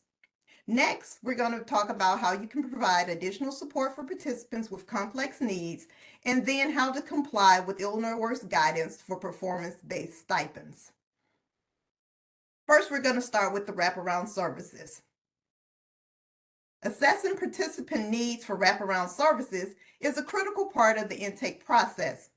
Wraparound services is support that addresses non-academic needs to reduce or eliminate barriers for entrance and success in DOL registered apprenticeship programs. These can include an array of options. Participants must opt into wraparound services. They cannot be assumed or imposed. The opt-in model requires participants to meet with a wraparound service coordinator one-on-one and to establish services during the program, but also to begin planning to address these needs long-term. So I need to stress here how important it is to address the needs long-term, since the goal is not only to ensure completion of the pre-apprenticeship program, but also to complete a registered apprenticeship program 3 to maybe even 5 years after the wraparound services you provide have ended. So it's very important to plan long-term. Let's talk about the wraparound service assessment that you were introduced to at the end of the last modular. We will take a deeper dive here. This assessment must be completed with each participant as a part of the intake process and in a face-to-face format with the wraparound service coordinator. For more information, the Illinois Works Reporting System, or IWRS Partner Guide, has instructions on how to complete this assessment. Keep in mind, the staff's role is to offer, not to assign services. Participants must opt in. This assessment is completed during intake. However, participants' needs may change throughout the program, and as a result, participants can opt in or opt out of wraparound services at any point during their active enrollment in the Illinois Works program. If a participant chooses to opt into a new service, the service can be manually added to the participant's wraparound service goal in IWRS. And of course, we have an upcoming IWRS session coming later this week, and there we will instruct you on how to add wraparound services to a participant's goal in IWRS. Grantees must offer internally or through partnerships each of the following wraparound services: transportation costs, child care or family member care, technology assistance for virtual learning, that's both broadband and hardware, driver's education fees, financial literacy, and digital literacy. This is the required list. However, if their target audience has additional needs, it is possible to provide additional wraparound support. Additional service requests must be submitted via email to your Illinois Works grant manager for pre-approval by the Illinois Works team. A detailed description of the service, a recommended guiding question, and the allowable cost for each service is available in the grantee manual. It is possible that there are necessary and reasonable costs that are needed to support participants that are beyond the identified services above. These services can be fulfilled through referrals, leveraged resources, or in some cases, Illinois Works grant funding. If the grantee wants to allocate Illinois Works grant funding, the support service must first be submitted for approval to the grantee's assigned Illinois Works grant manager. Only after approval can the grantee proceed to add the service to IWRS and provide the service to the participant. Please be aware the request may also require a budget modification. Please be aware also that the 2025 Grantee Manual provides assistance with identifying specific programs and/or services to help remove barriers to success. And there you would want to see table 12, which is the participant barrier and potential partners to assist in overcoming barriers table. And also table 13, which is other participant barriers and potential partners to assist in overcoming barriers. Exhibit 15 is the wraparound services plan. Grantees can provide wraparound services internally, through contractors, partners, or through their referral network. The Illinois Works Pre-Apprenticeship Program has developed Exhibit 15, Wraparound Services Plan, to ensure that grantees have coverage for all the previously named services. This tool lists each wraparound service and designates if this will be provided by the grantee or an alternate organization. Grantees should complete this with the name of the alternate organization so staff are aware who to connect or refer participants to when they opt into a service. Again, the Illinois Works Pre-Apprenticeship Program 2025 Grantee Manual provides assistance with identifying specific programs and services to help remove barriers to success. So please take a look at Table 12 and Table 13 when those resources are available. For the sake of time, I'm going to skip the Mentimeter question, but if you haven't done so already, please consider partnerships you can establish to help provide wraparound services. Next, we'll talk about the very important performance-based stipends. In addition to providing wraparound services, programs are required by the Illinois Works Jobs Program Act to provide stipends to all participants for instructional hours. Stipends are payment made to a trainee or pre-apprentice program participant for living expenses and are designed to ensure the participants can maintain financial solvency throughout the duration of the program. A copy of the policy can be found in the appendix of both the current and also the forthcoming Illinois Works Grantee Manual. It is important to remember that stipends are not a wage and program participants are not employees. All grantees must comply with the Illinois Works performance-based stipend policy. However, you are not to use wage or wage equivalent language in your program promotional materials or with participants. It's important to understand that lack of stipend payments, inadequately following the stipend policy, or participant complaints related to stipends will most likely trigger a field monitoring visit by Illinois Works staff and or maybe even an audit by DCEO's Office of Accountability. So please, let's avoid that at all costs and make sure that we do follow the stipend policy as written. All policies must include the following items. Grantees must provide stipends up to $14.50 per instructional hours. $14.50 is the maximum amount that may be provided. Instructional hours are defined as training time spent in a classroom, construction lab, or during work site practicums. Stipend payments must be the same for all instructional activities. Stipends may not be paid for hours spent on wraparound services, student support services, transition services, or doing follow-up. Stipends may not be paid for asynchronous instruction. It is up to the grantee's discretion, however, regarding paying for makeup hours. And stipends can only be provided to participants. Participants must be actively enrolled in the Illinois Works Pre-Apprenticeship Training Program in order to receive a stipend. Finally, stipends must be reduced if participants do not meet or exceed attendance and performance measures. Participants are required to maintain an attendance rate of 80% or higher and score 70% or higher on modular post-assessments.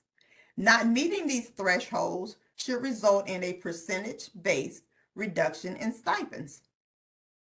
Each grantee is expected to use the Illinois Works Pre-Apprenticeship Program stipend policy or develop one of their own. If grantees opt to develop their own stipend policy, it must meet or exceed the Illinois Works policy.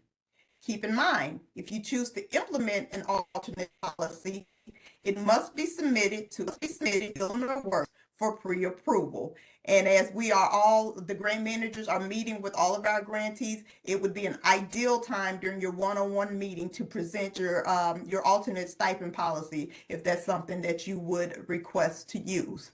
As a resource, the Illinois Works Pre-Apprenticeship Program 2024 Grantee Manual provides as template 12 a sample Illinois Works performance-based stipend policy, and template 13 provides a sample Illinois Works performance-based stipend procedures document in the appendix.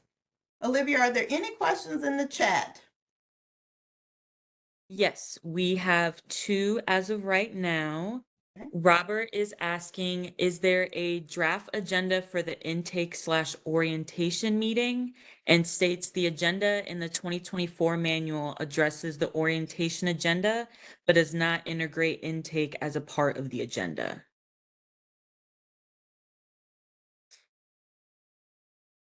I'm thinking of how to answer that question.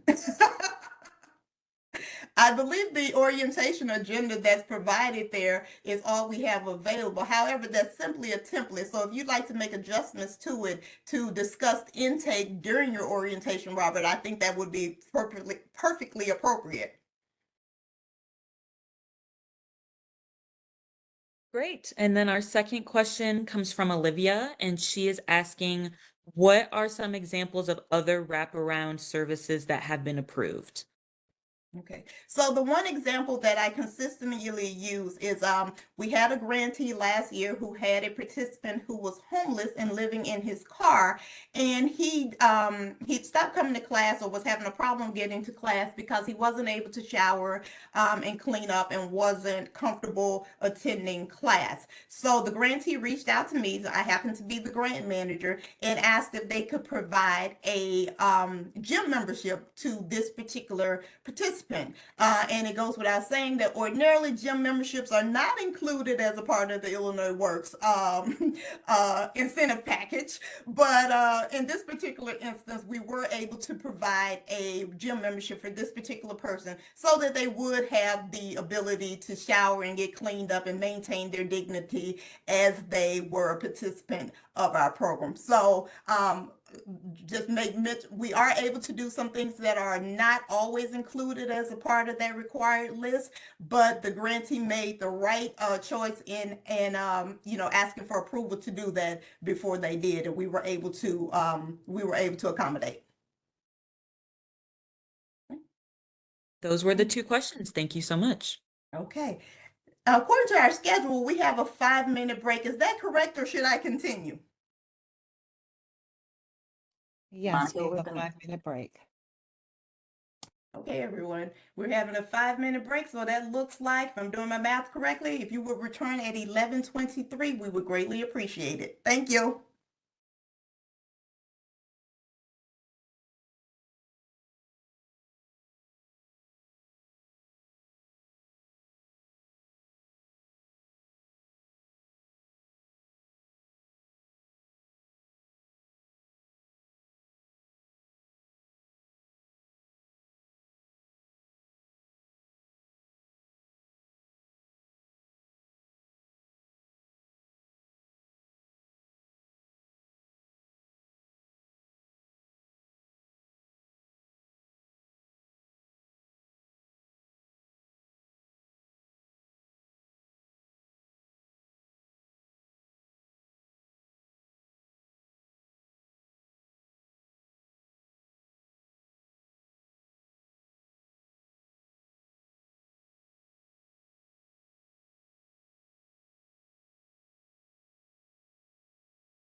So the time is 11:23, and welcome back everybody from your very short break.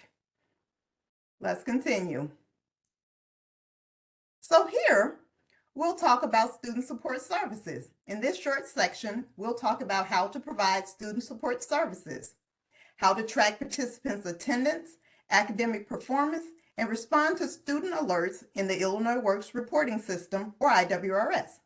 We'll discuss how to develop policies for makeup of post-assessments and missed sections, and also how to comply with Americans with Disability Act, or ADA, requirements.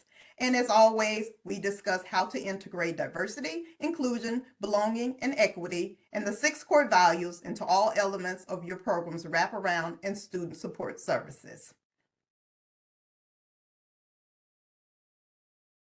Okay, so let's talk about student support services. Student support services are supports that address academic needs. Unlike wraparound services, some of these supports are mandatory for participants based on challenges related to attendance or performance. To distinguish between student support services and wraparound services, just remember, student support services are for academic needs and wraparound services are for non-academic needs. While participants may opt into services such as tutoring for math, reading, or specific instruction, other services such as making up hours for missed courses or retaking assessments after failing are mandatory to complete the program. So how do you provide student support services? Student support services can be provided on a mandatory or a voluntary basis. Student support services are mandatory when a participant does not meet the required attendance or post-assessment thresholds. For participants to successfully complete the pre-apprenticeship program, they must have 80% or higher attendance per modular. That's not for the program, it is per modular. And there are certain modulars, such as OSHA 10 construction, that require 100% attendance. Also, 70% or higher scores are needed on post-assessments per modular. So again, that's not an average of the program, but it's for each one of the individual training modulars. If students drop below attendance or performance thresholds, they are required to make up hours or retake post-assessments. You must have these requirements outlined in the participant's commitment agreement. Student support services can also be voluntary if participants request additional academic supports, such as tutoring, more time to take tests, or environmental changes to support their test taking.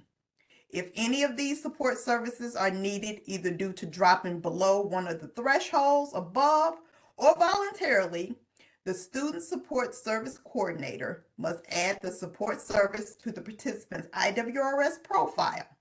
This will be discussed in more detail later in this session and in the upcoming IWRS sessions. It is the expectation of Illinois Works that all training modulars have a corresponding attendance roster completed by participants and signed by the instructor and the program administrator. The Illinois Works Pre-Apprenticeship Program 2025 Grantee Manual provides Template 21, Sample Illinois Works Attendance Roster in the appendix. Rosters are to be uploaded to IWRS after each training modular has been completed. And in the upcoming IWRS session that will take place later this week, we will instruct you on how to enter attendance and student support services in IWRS. Participants are to be present for their scheduled training and work-based sessions. Regular attendance and participation are essential to student success. Illinois Works Pre-Apprenticeship grantees are required to track all training attendance of participants using an approved attendance roster. These attendance rosters will be used to confirm the accurate reporting of attendance and appropriate payment of stipends.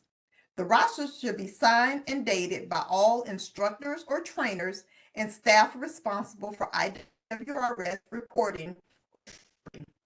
Training curriculum data entry and dates should be accurate, not including break or lunch times. Attendance rosters must be uploaded to IWRS at the end of each training modular. The Illinois Works attendance roster features, but is not limited to, the following characteristics. Each training modular must have an attendance roster exclusively for that modular. Participants must acknowledge the attendance required by signing each attendance roster. All information must be accurately reported, and attendance times cannot include breaks or lunch. Rosters must be signed and dated by all instructors or trainers. Program administrators or program managers must confirm the accuracy of each attendance roster by signing and dating each page of each roster. Attendance rosters must be uploaded to IWRS at the completion of each training modular. And as a reminder, again, template 21 provides an Illinois Works attendance roster that is to be used by grantees. Also, template 21A is a attendance roster job aid, which provides instruction and guidance on the use of template 21. Grantees that wish to use alternate attendance rosters, different from the one prescribed by this guidance, must submit the attendance roster to Illinois Works for approval prior to use. Alternate templates must still include the components required by the Illinois Works Pre-Apprenticeship Program attendance roster template and guidance as outlined below. And again, as you as grantees are meeting with your grant managers for your individual one-on-one meetings, that is an awesome opportunity to provide those alternate attendance rosters for review.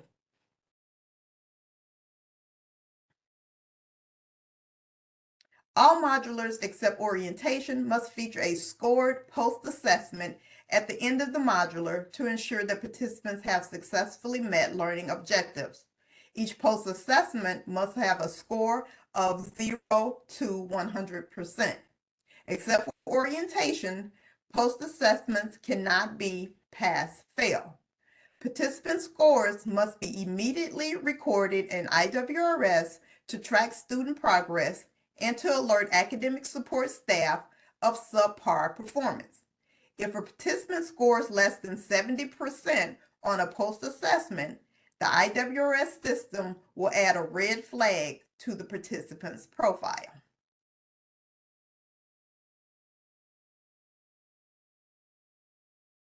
I'm sorry, my computer chose to buffer right there. As noted a moment ago, orientation does not require a scored post-assessment to be administered. Instead, it is the only training modular where pass-fail is accepted.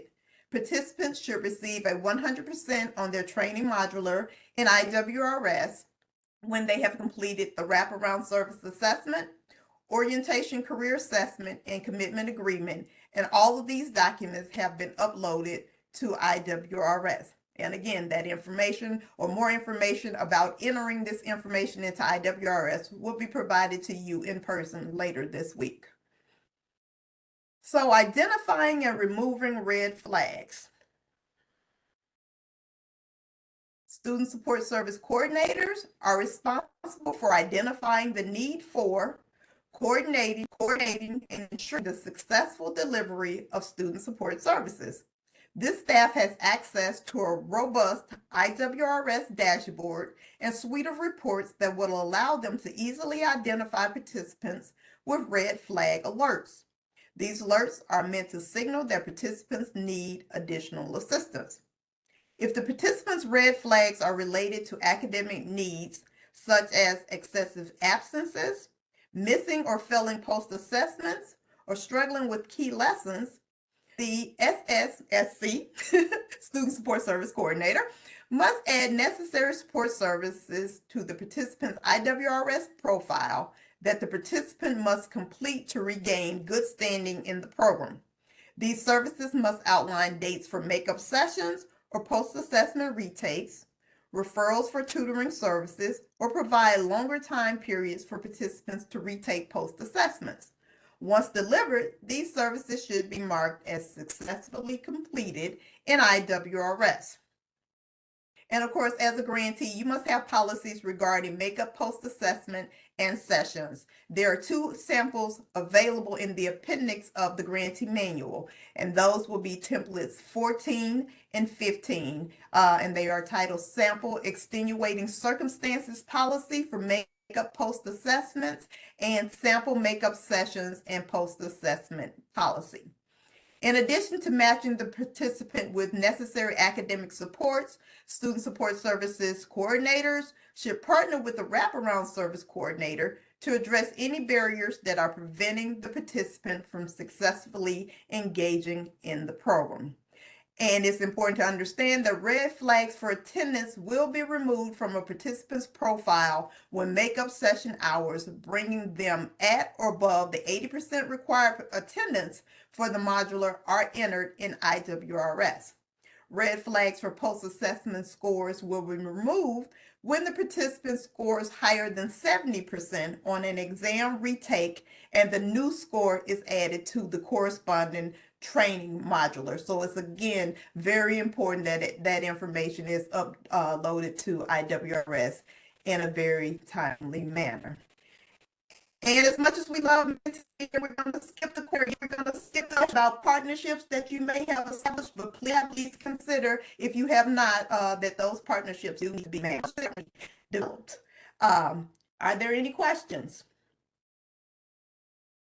Okay.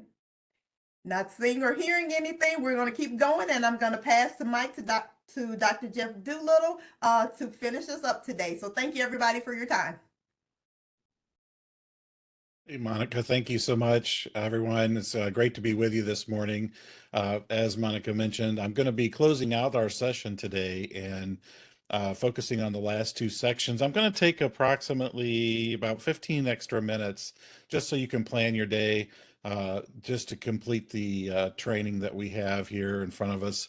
So if you want to be prepared for that, and we will, of course, close out with our evaluation. So the next section of the Illinois Works Pre-Apprenticeship Program 2025 Grantee Manual, Section 7, and this is the training, instruction, and certifications. Training grantees were chosen because they successfully demonstrated the ability to provide pre-apprenticeship training and to prepare program participants for employment in construction industry. That's you. You've already demonstrated that. And the program instruction is the central tool used to implement the Illinois Works pre-apprenticeship program. So during instruction is when grantees train participants, prepare participants, and empower participants.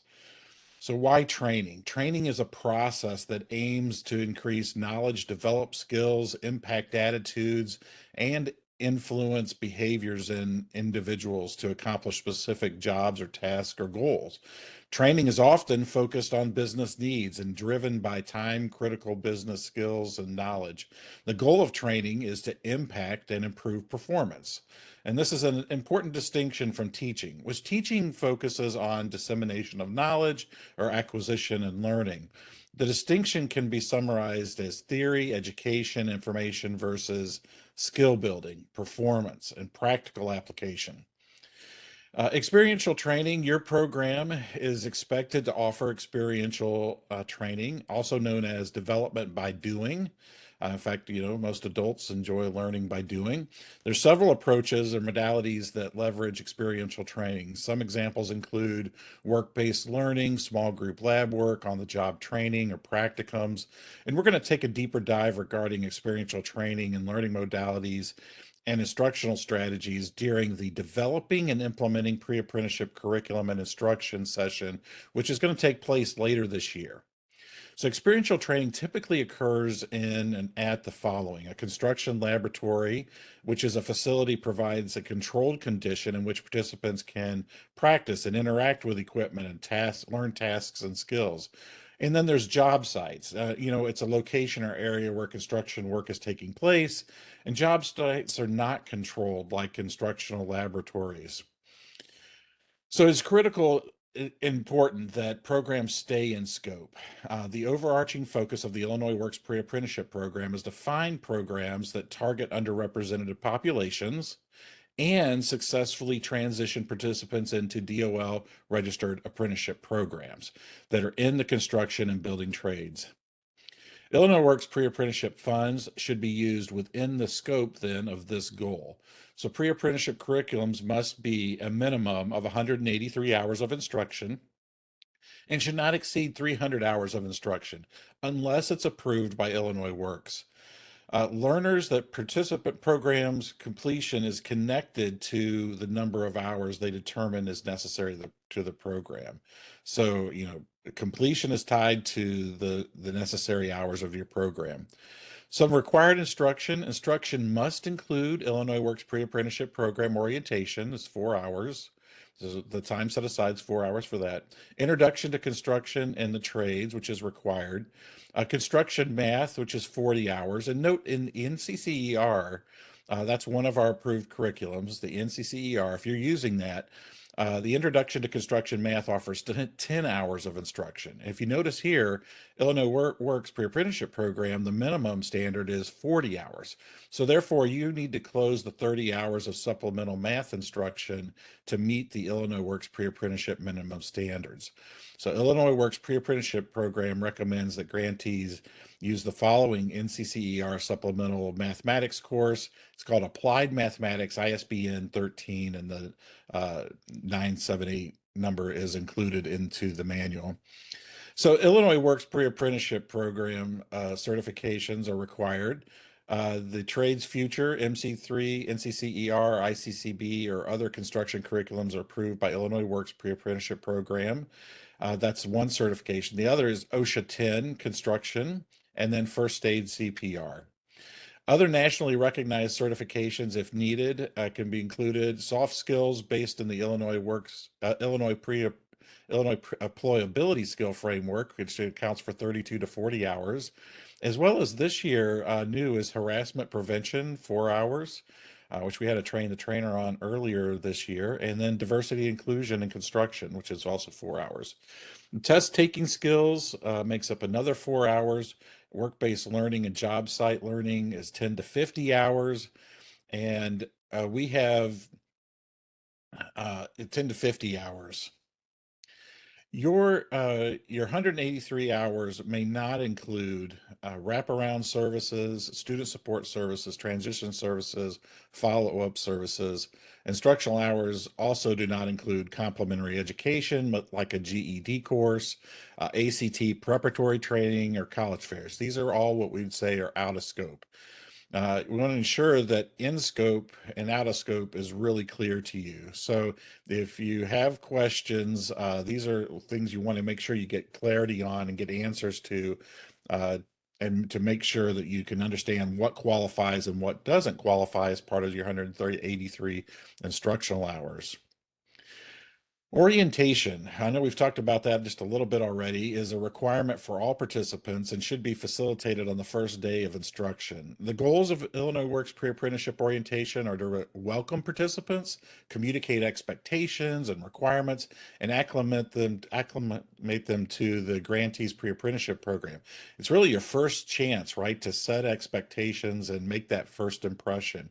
So orientation is also when several critical activities take place, including the completion of wraparound services assessment, if it's not already completed, the orientation career assessment and commitment agreement.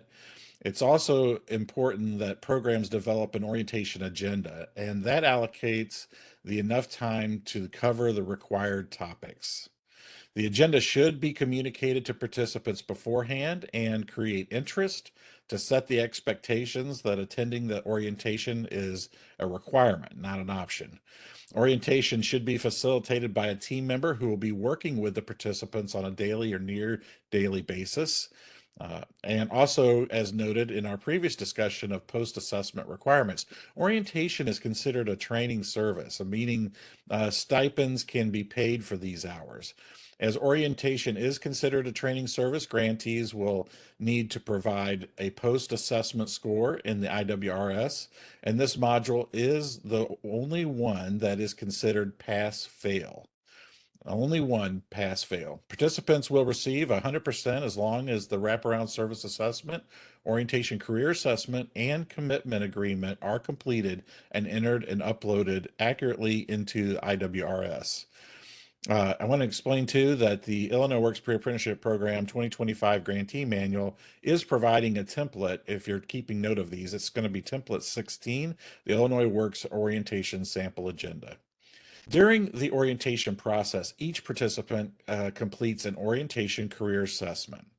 Now, this career assessment tool captures some key information regarding the participant's career readiness, their primary and secondary career goals, their anticipated timeline for transitioning to a career once the program has concluded. And then during orientation, this assessment should be completed again by each participant in a group setting using a hard copy version of the assessment.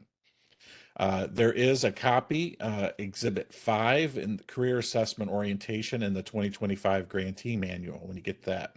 Based on the participants' stated goals in the career assessment, then academic support staff and instructors then must work together to develop a personalized action plan tailored to the specific needs of each participant. The orientation career assessment must be entered into the Illinois Works reporting system within 24 hours after the participants complete it during orientation, which is used by staff to build a career plan for each participant. The orientation career assessment is available on the intake tab of each participant's IWRS profile. The career assessment tool will be completed twice during the pre-apprenticeship program and once during the orientation. As we discussed, again, 3 to 4 weeks prior to participant completing the program. To distinguish these, one is called orientation career assessment and the other is called pre-transition career assessment. So you got orientation and pre-transition career assessment. Those are the two. The pre-transition career assessment will be discussed in the next section of this webinar. And you're going to learn more about this during their subsequent IWRS sessions that are coming up this week in Rockford. Commitment agreement. So a pre-apprenticeship training program commitment agreement is written agreement between the participant and your program that clarifies the participant's rights, obligations, and pre-apprenticeship training conditions. Commitment agreements must be signed by a grantee staff member and the participant, then uploaded into the IWRS for each participant in each cohort. You're going to learn again more about these features and uploading in the upcoming IWRS session. In addition to outlining basic items, the program, such as dates, times, location of the program, this agreement outlines the expectations of the program, such as attendance and proof of post-assessment requirements. Additionally, this agreement serves as a Family Educational Rights and Privacy Act, FERPA, waiver, a federal law that affords participants who are 18 years old or who have entered post-secondary institution of any age, eligible student, the right to have someone control over the disclosure of personally identifiable information from their educational records. The FIRTUE statute is found in the 20 USC 1232, and FERPA regulations are found in the 34 Code of Federal Regulations, Part 99. Without a signed commitment agreement that includes a FERPA waiver, your program will not be able to track participant data in IWRS. And more importantly, Illinois Works will not be able to report on that data. So it's important that you do that and that the Illinois Works Pre-Apprenticeship Grantee Manual provides, again, Exhibit 6, a pre-apprenticeship training program commitment agreement. An unwillingness of the participant to sign a commitment agreement or share their information with Illinois Works Pre-Apprenticeship Program will automatically disqualify them from participation in the program.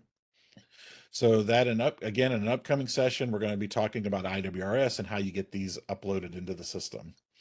Some additional certifications and considerations. We've covered a few of them. We've covered the minimum required certifications. And given the needs of your program, though, participants, their craft areas or interest, their post-program goals, additional certifications might be relevant. Additional certifications and training considerations may include, but are not limited to, flagger certification. Flaggers protect personnel and provide safe, courteous, authoritative directions. And upon successful completion of the course, participants receive a ATSSA flagger certification card, and this flagger certification can be a valuable addition to a pre-apprenticeship resume. Additional employability skills define and clarify essential employability skills and standards for the state of Illinois.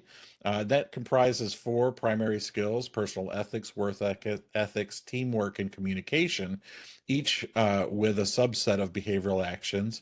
And then the DIBE, the diversity, inclusion, belonging, and equity, which includes strategies to address equity, includes support for minority-led organizations, discrimination within the workplace, bullying, construction trades through the lens of people of color.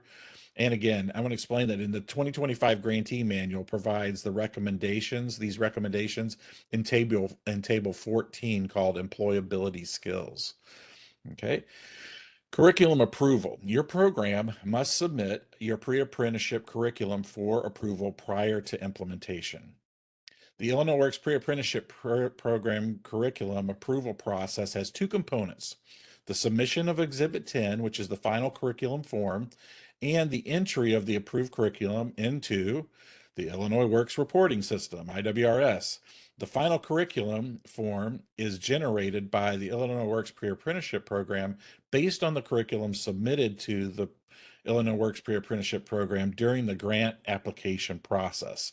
The form will then be sent to the program administrators and is used to confirm training services, titles, hours per module, and a confirmation that the student evaluation, post-assessment, and performance test will be provided per training service. Upon approval, the Illinois Works Grant Manager will then upload a copy of the form into the Grantee's Providers Info page in IWRS. And after adding this training services to the Grantee's Provider Info page, the Illinois Works Grant Manager will send a copy of the final curriculum form to the grantee.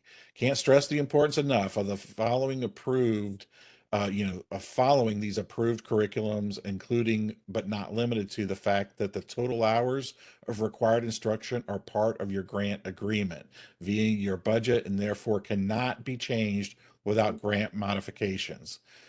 I want to also explain that the Illinois Works Pre-Apprenticeship Grantee Manual provides Template 17, a sample of Illinois Works Pre-Apprenticeship Program curriculum in the appendix. So you can look at a sample there. And again, in the upcoming TA sessions are going to provide instructions on the IWRS side of things. So training modalities and evaluating instruction. In the Illinois Works Pre-Apprenticeship Program 2025 Grantee Manual, there are additional sections on the training modalities, instructional planning, and training evaluation. So here's what's important for you to know now. Instructional evaluation is a required component of your program. Instructional evaluations are a required component of your program. Illinois Works utilizes the Kilpatrick model for training evaluation. There are 4 levels of evaluation. I know we've already used this term once in the workshop already. A level 1 is a highly recommended. A level 2 is a pre-post assessment and is required. And level 3 is not applicable. And level 4 is required through the longitudinal evaluation framework being used by the program. So the program is using a level 4 to evaluate the effectiveness of the program. The ability to evaluate each level increases with complexity and difficulty with each level. Again, the Grantee Manual in Table 17 provides an instructional content evaluation in the appendix. Also understand that during the TA session, they'll talk about how to create level 1 and level 2 evaluation tools. As grantees are in their final steps of instruction preparation, it's essential that they're also considering participant and team safety. As stated earlier in this section, it's required that participants spend time in construction laboratories and active work sites to fulfill the experiential learning requirements of the Illinois Works Pre-Apprenticeship Program. So to ensure the involved are all safe, and grantees need to plan on what PPE will be required for the given tasks. So there's a variety of different PPE. There's head protection, eye and face protection, hearing protection, respiratory protection, hand protection, foot protection, back support, and tools. And you want to consider the different requirements and other applicable impacts such as CDC or NIOSH or OSHA that may back up different needs around certain of these braces or other types of protection. When tracking training services, as noted above, once the final curriculum form is finalized, the Illinois Works Pre-Apprenticeship Program grant managers will enter the approved training courses into the IWRS. When a participant is enrolled, these courses will auto-populate on what the participant profile will be available to grantees to submit attendance, post-assessment scores, and upload certifications and credentials. Tracking training service in IWRS is outlined in detail in Section 7 of the Illinois Works Pre-Apprenticeship Grantee Manual, 2025 Grantee Manual. And it's also in-depth training will be provided again in the IWRS sessions coming up. Okay, we're going to move forward into the next module, but are there any questions at this point? We actually do have 2 questions in the chat right now. So we have our first question from Lita, and she asks, where do we find the training required for staff, such as trauma-informed or life skills and sexual harassment? Yes, and can someone help me out with that from the grant managers?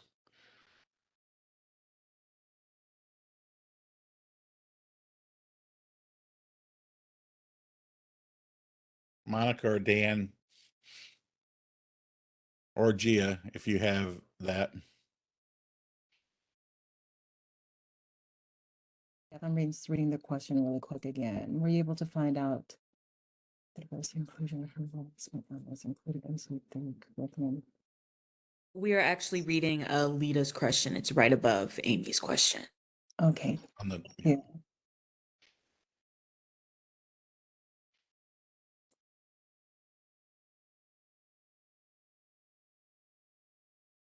So they're in the 2025 grantee manual. They're listed there. I know that it is Dr. Ruano's expectation that the 2025 grantee manual will be available, you know, ideally by the end of this week, if not early next week. But that is those expectations, and the required hours are outlined there. And I want to say they're in section 7. Yep. And Gia, while I've got you, the next question there, just looking ahead for Amy's question about the diversity, inclusion, and harassment, the MC3 curriculum.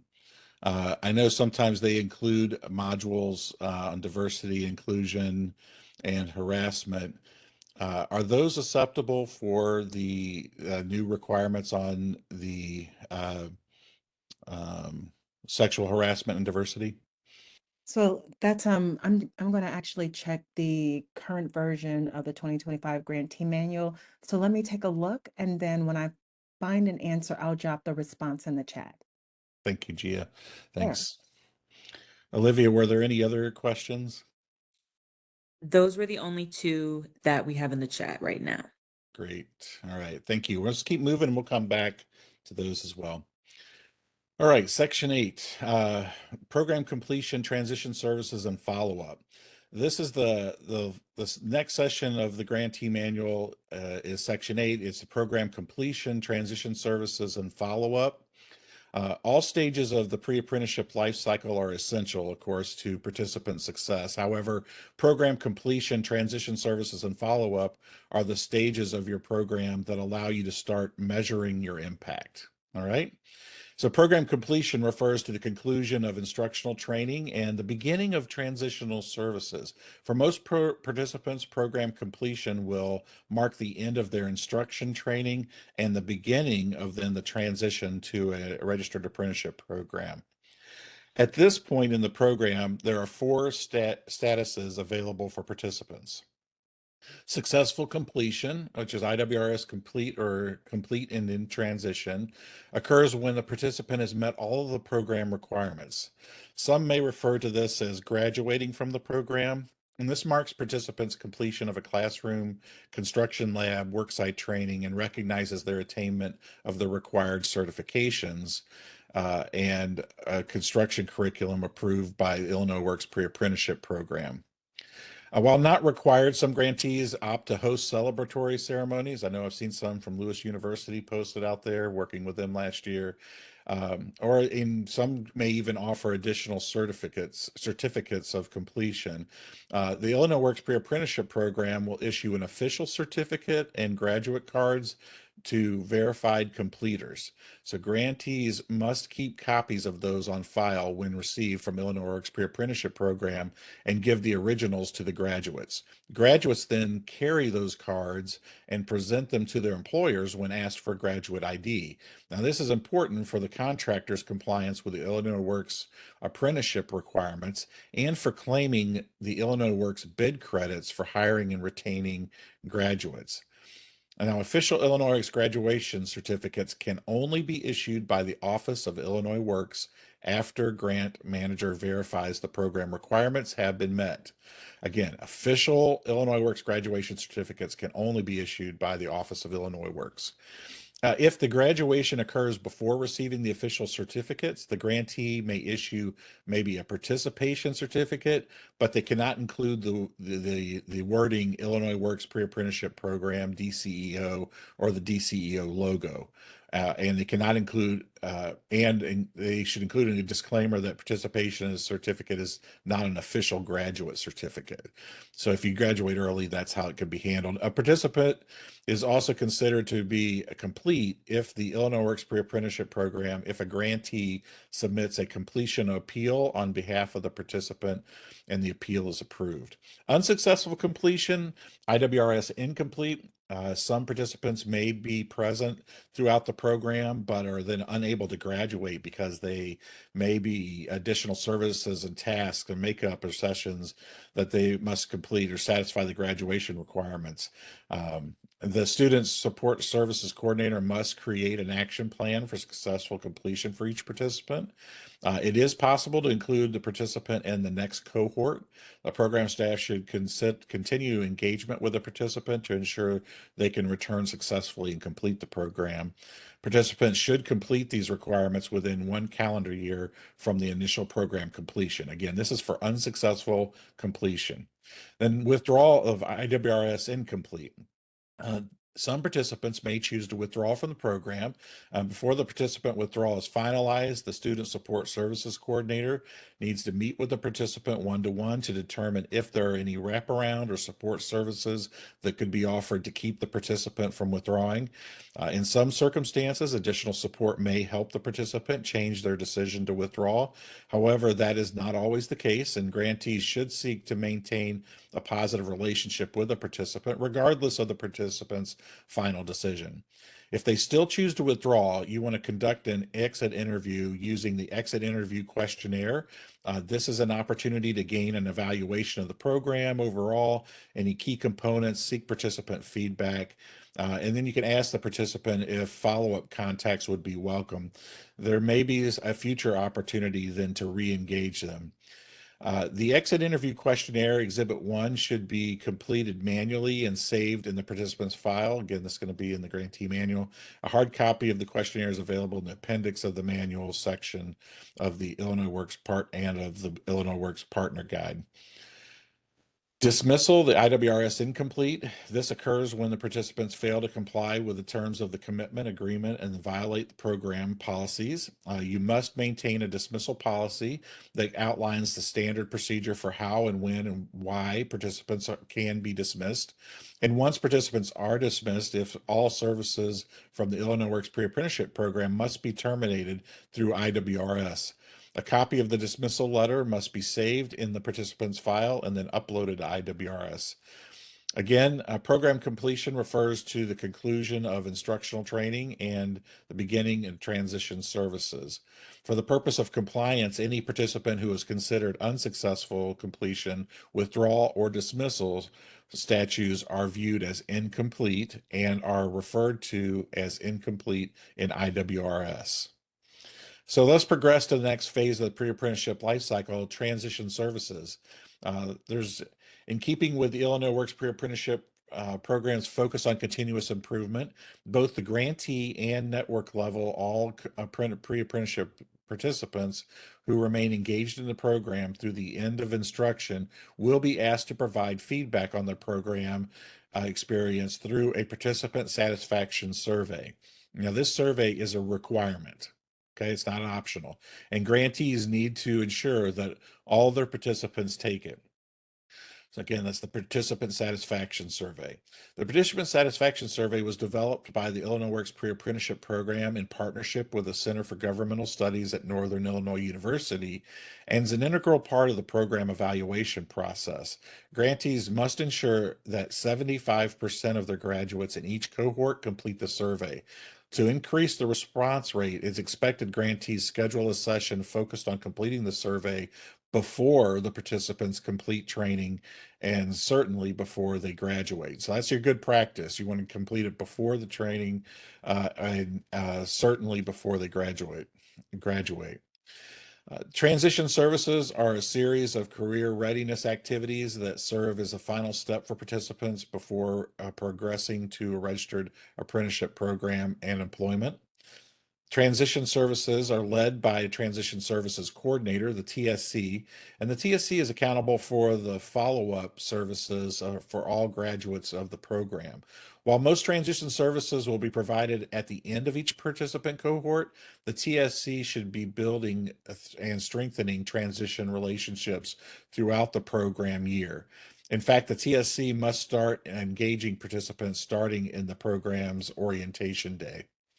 TSCs are responsible for developing and maintaining relationships with the DOL RAPs, unions, contractors, and other employment partners, among others, scheduling face-to-face meetings with participants to identify career goals using the pre-apprenticeship or pre-transition career assessment, assisting with and providing all transition services to participants, including the apprenticeship application fees, resume writing, etc., conducting follow-up with alumni, adding and maintaining graduate profiles in the Career Pathways Management Platform, the CPMP, and participating in the Illinois Works Pre-Apprenticeship Program Transition Activity Program, which includes a monthly reporting and meetings designed to build the TSC network and enhance transition services, that community practice.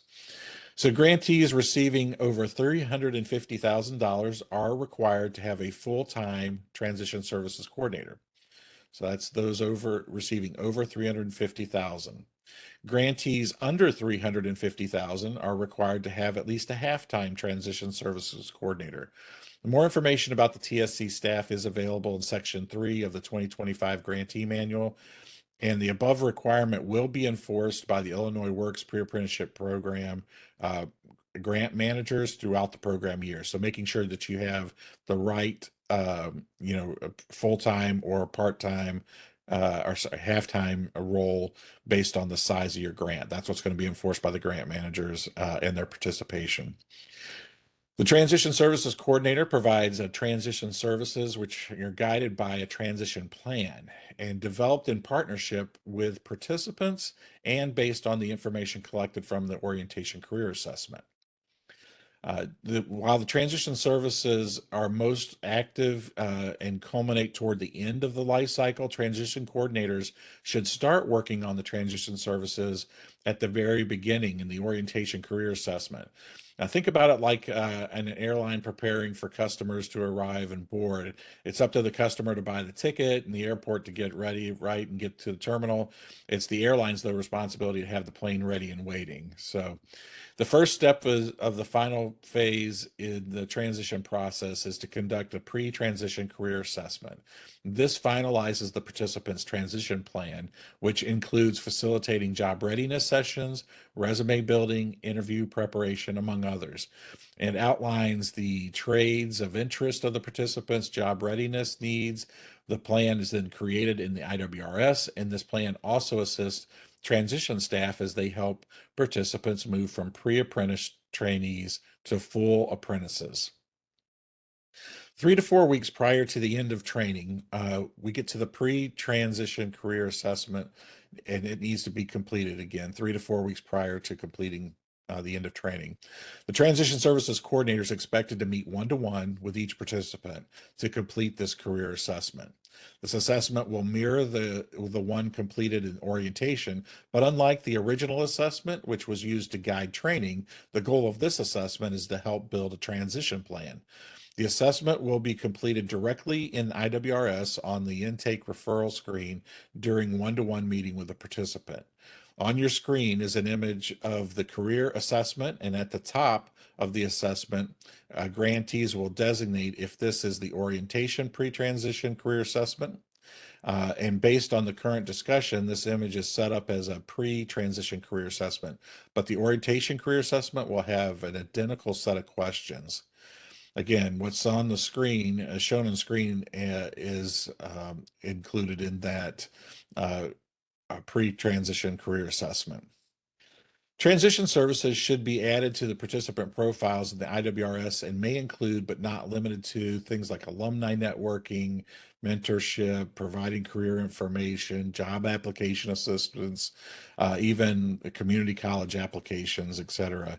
It's the expectation that all participants who successfully complete the program will be provided with one or more transition services that will be documented in IWRS. Okay, all participants.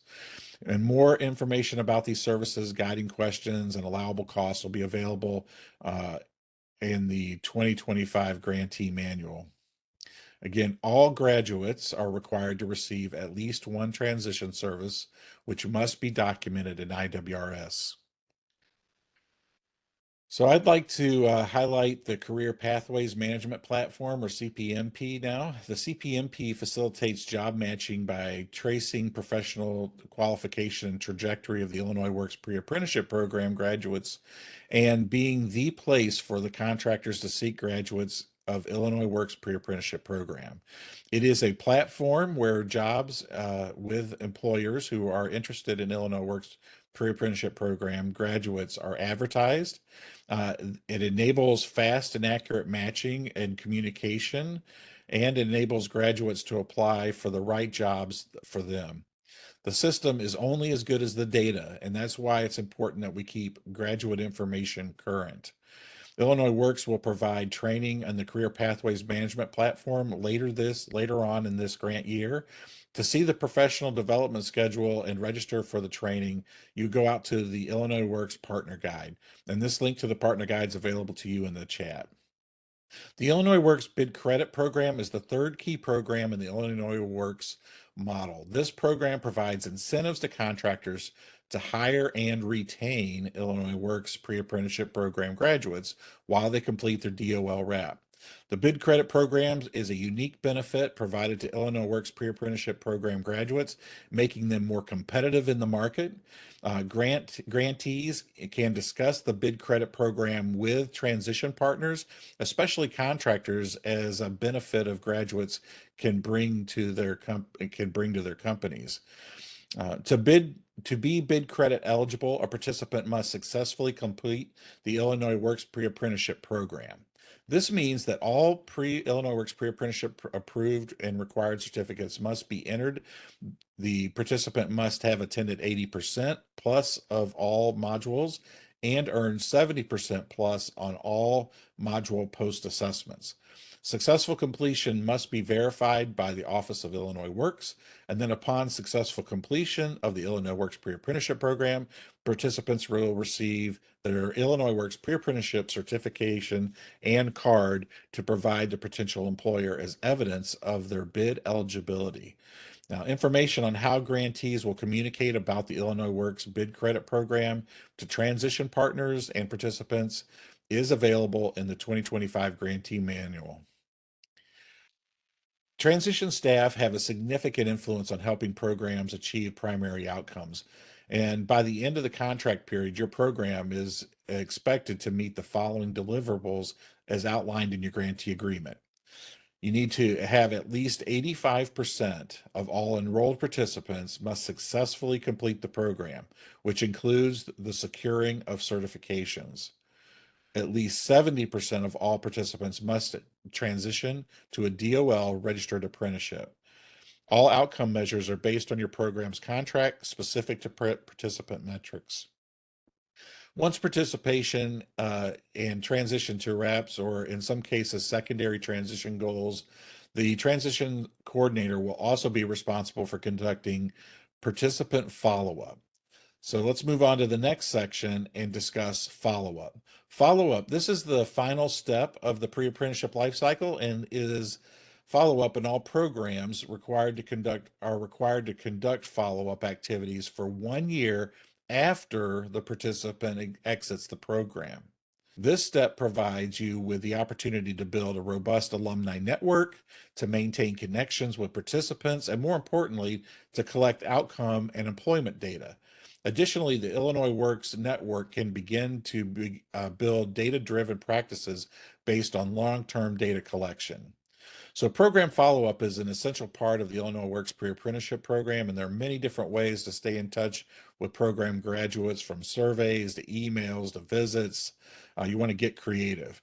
Active follow-up denotes a contact between the transition services and transition service coordinator and the program alumni on a quarterly basis for 1 year following the program completion.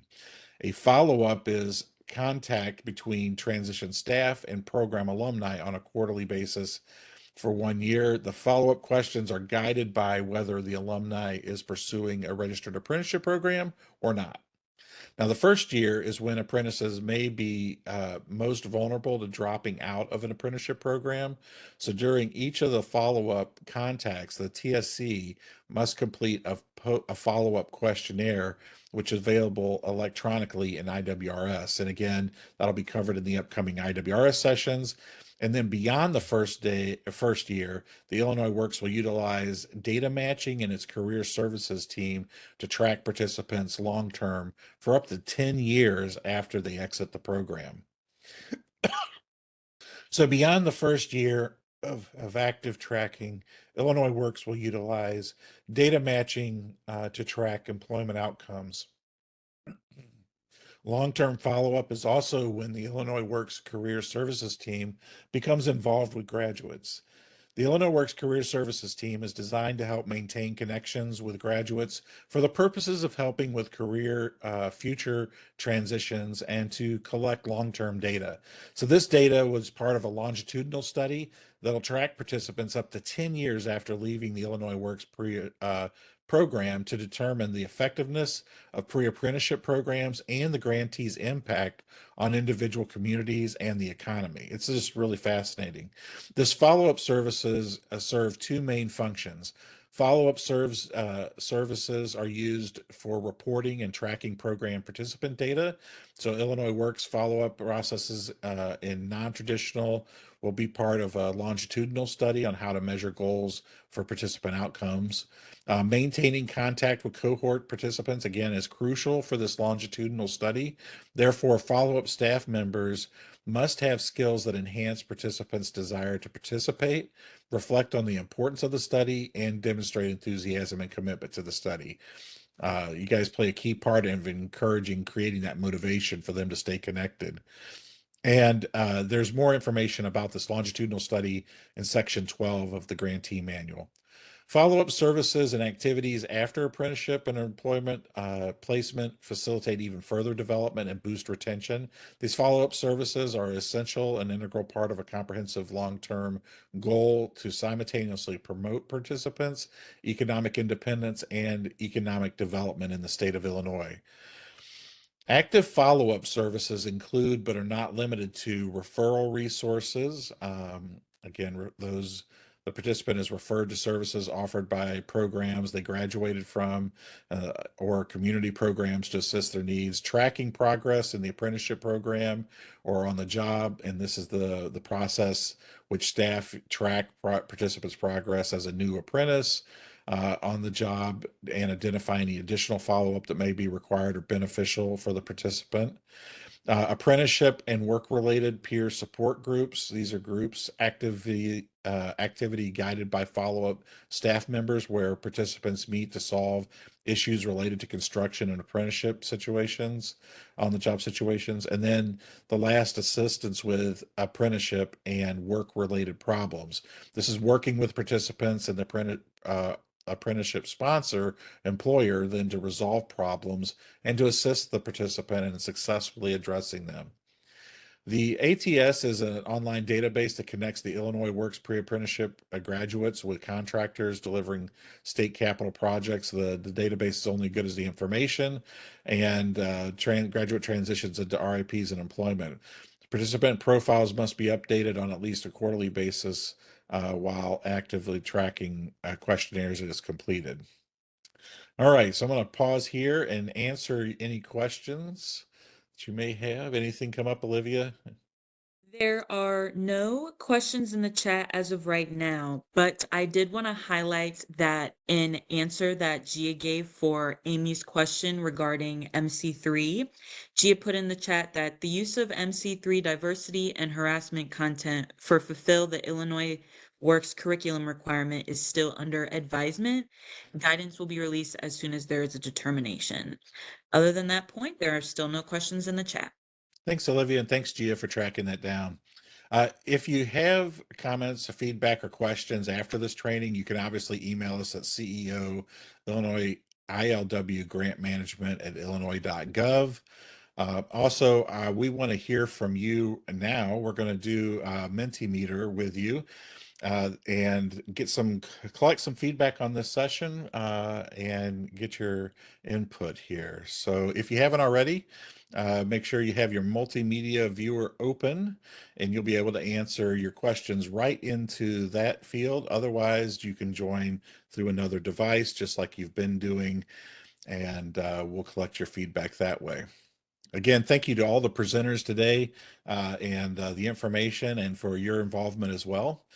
So it helps us all. So please share your views on this training by rating the following statements from 1 is the lowest to 10 is the highest. All right. What extent did it meet your expectations? How likely are you to attend a similar event in the future? And how likely are you to recommend the training to others? If you would go through and score it, thank you for those that are already doing that.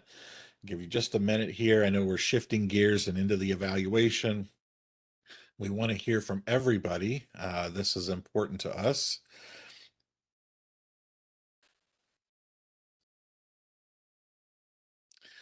All right, we've gotten about half. Let's go ahead and move on to the next question. No, thank you, those that keep coming in. The course was relevant to what I wanted to learn about the subject matter. Again, a 5 is strongly agree, a 1 is strongly disagree. So let us know, did we cover what you wanted to learn about the subject? Thank you for those that are giving us the feedback. Again, we appreciate all feedback. So thank you for that. Looks like we're getting a little bit of a mix here between 1, 2, and 3.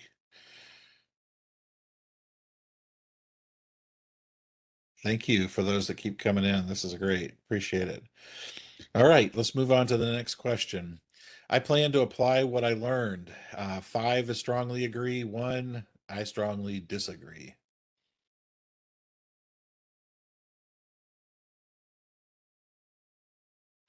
Great. See a lot of application of what's being covered. That's good. really important given it's the manual. It's expected and required to as well. So it's good. All right, let's move on to the next topic. What improvements might you recommend? How could we improve this session? Everybody give us at least one. You can say NA if you don't have anything, but surely you could come up with one way we could make the past 3 hours better for you. What could we do? More breaks. Here. And NA. Jeff, we do have a question. Oh, I'm sorry, Dan already answered it. Thank you so much. I apologize. Thanks, Dan.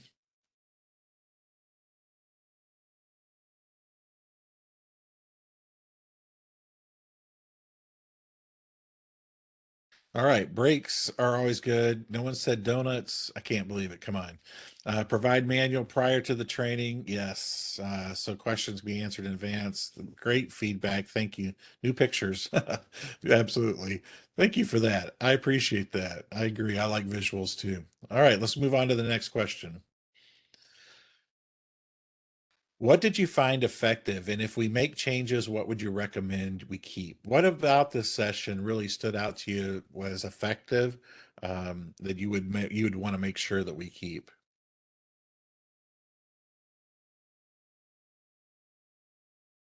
And you can always put NA if you don't know anything, but would be curious what would be one thing that you think you found effective? Definitely keep the break. Yeah, real life examples. Those are always really great to bring into, especially as new grantees, giving you some context. Full picture of the life cycle. Yep, that's great to see the context where you're going, right? The big picture, how it all kind of fits together in this big piece. Discussion of the marketing plan. Great. Mentioning requirements for suggestions. Thank you.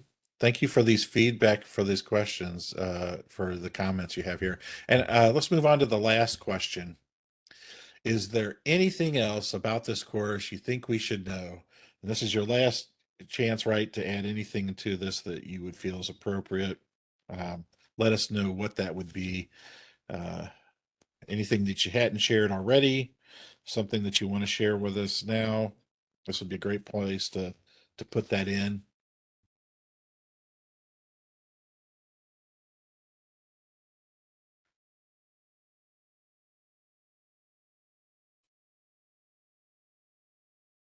All right. Appreciate the feedback. Let's keep going though. If you do have anything else, if you don't have anything, you can just always hit NA. And again, thank you for your time and involvement. We appreciate the presenters today and their time invested in this. We can't make this without you guys. So thank you for carving time out of your day to be here to hear it as a group. And thanks for all the support today too with chat and everybody's different roles. So have a great day. Enjoy the day. Take care.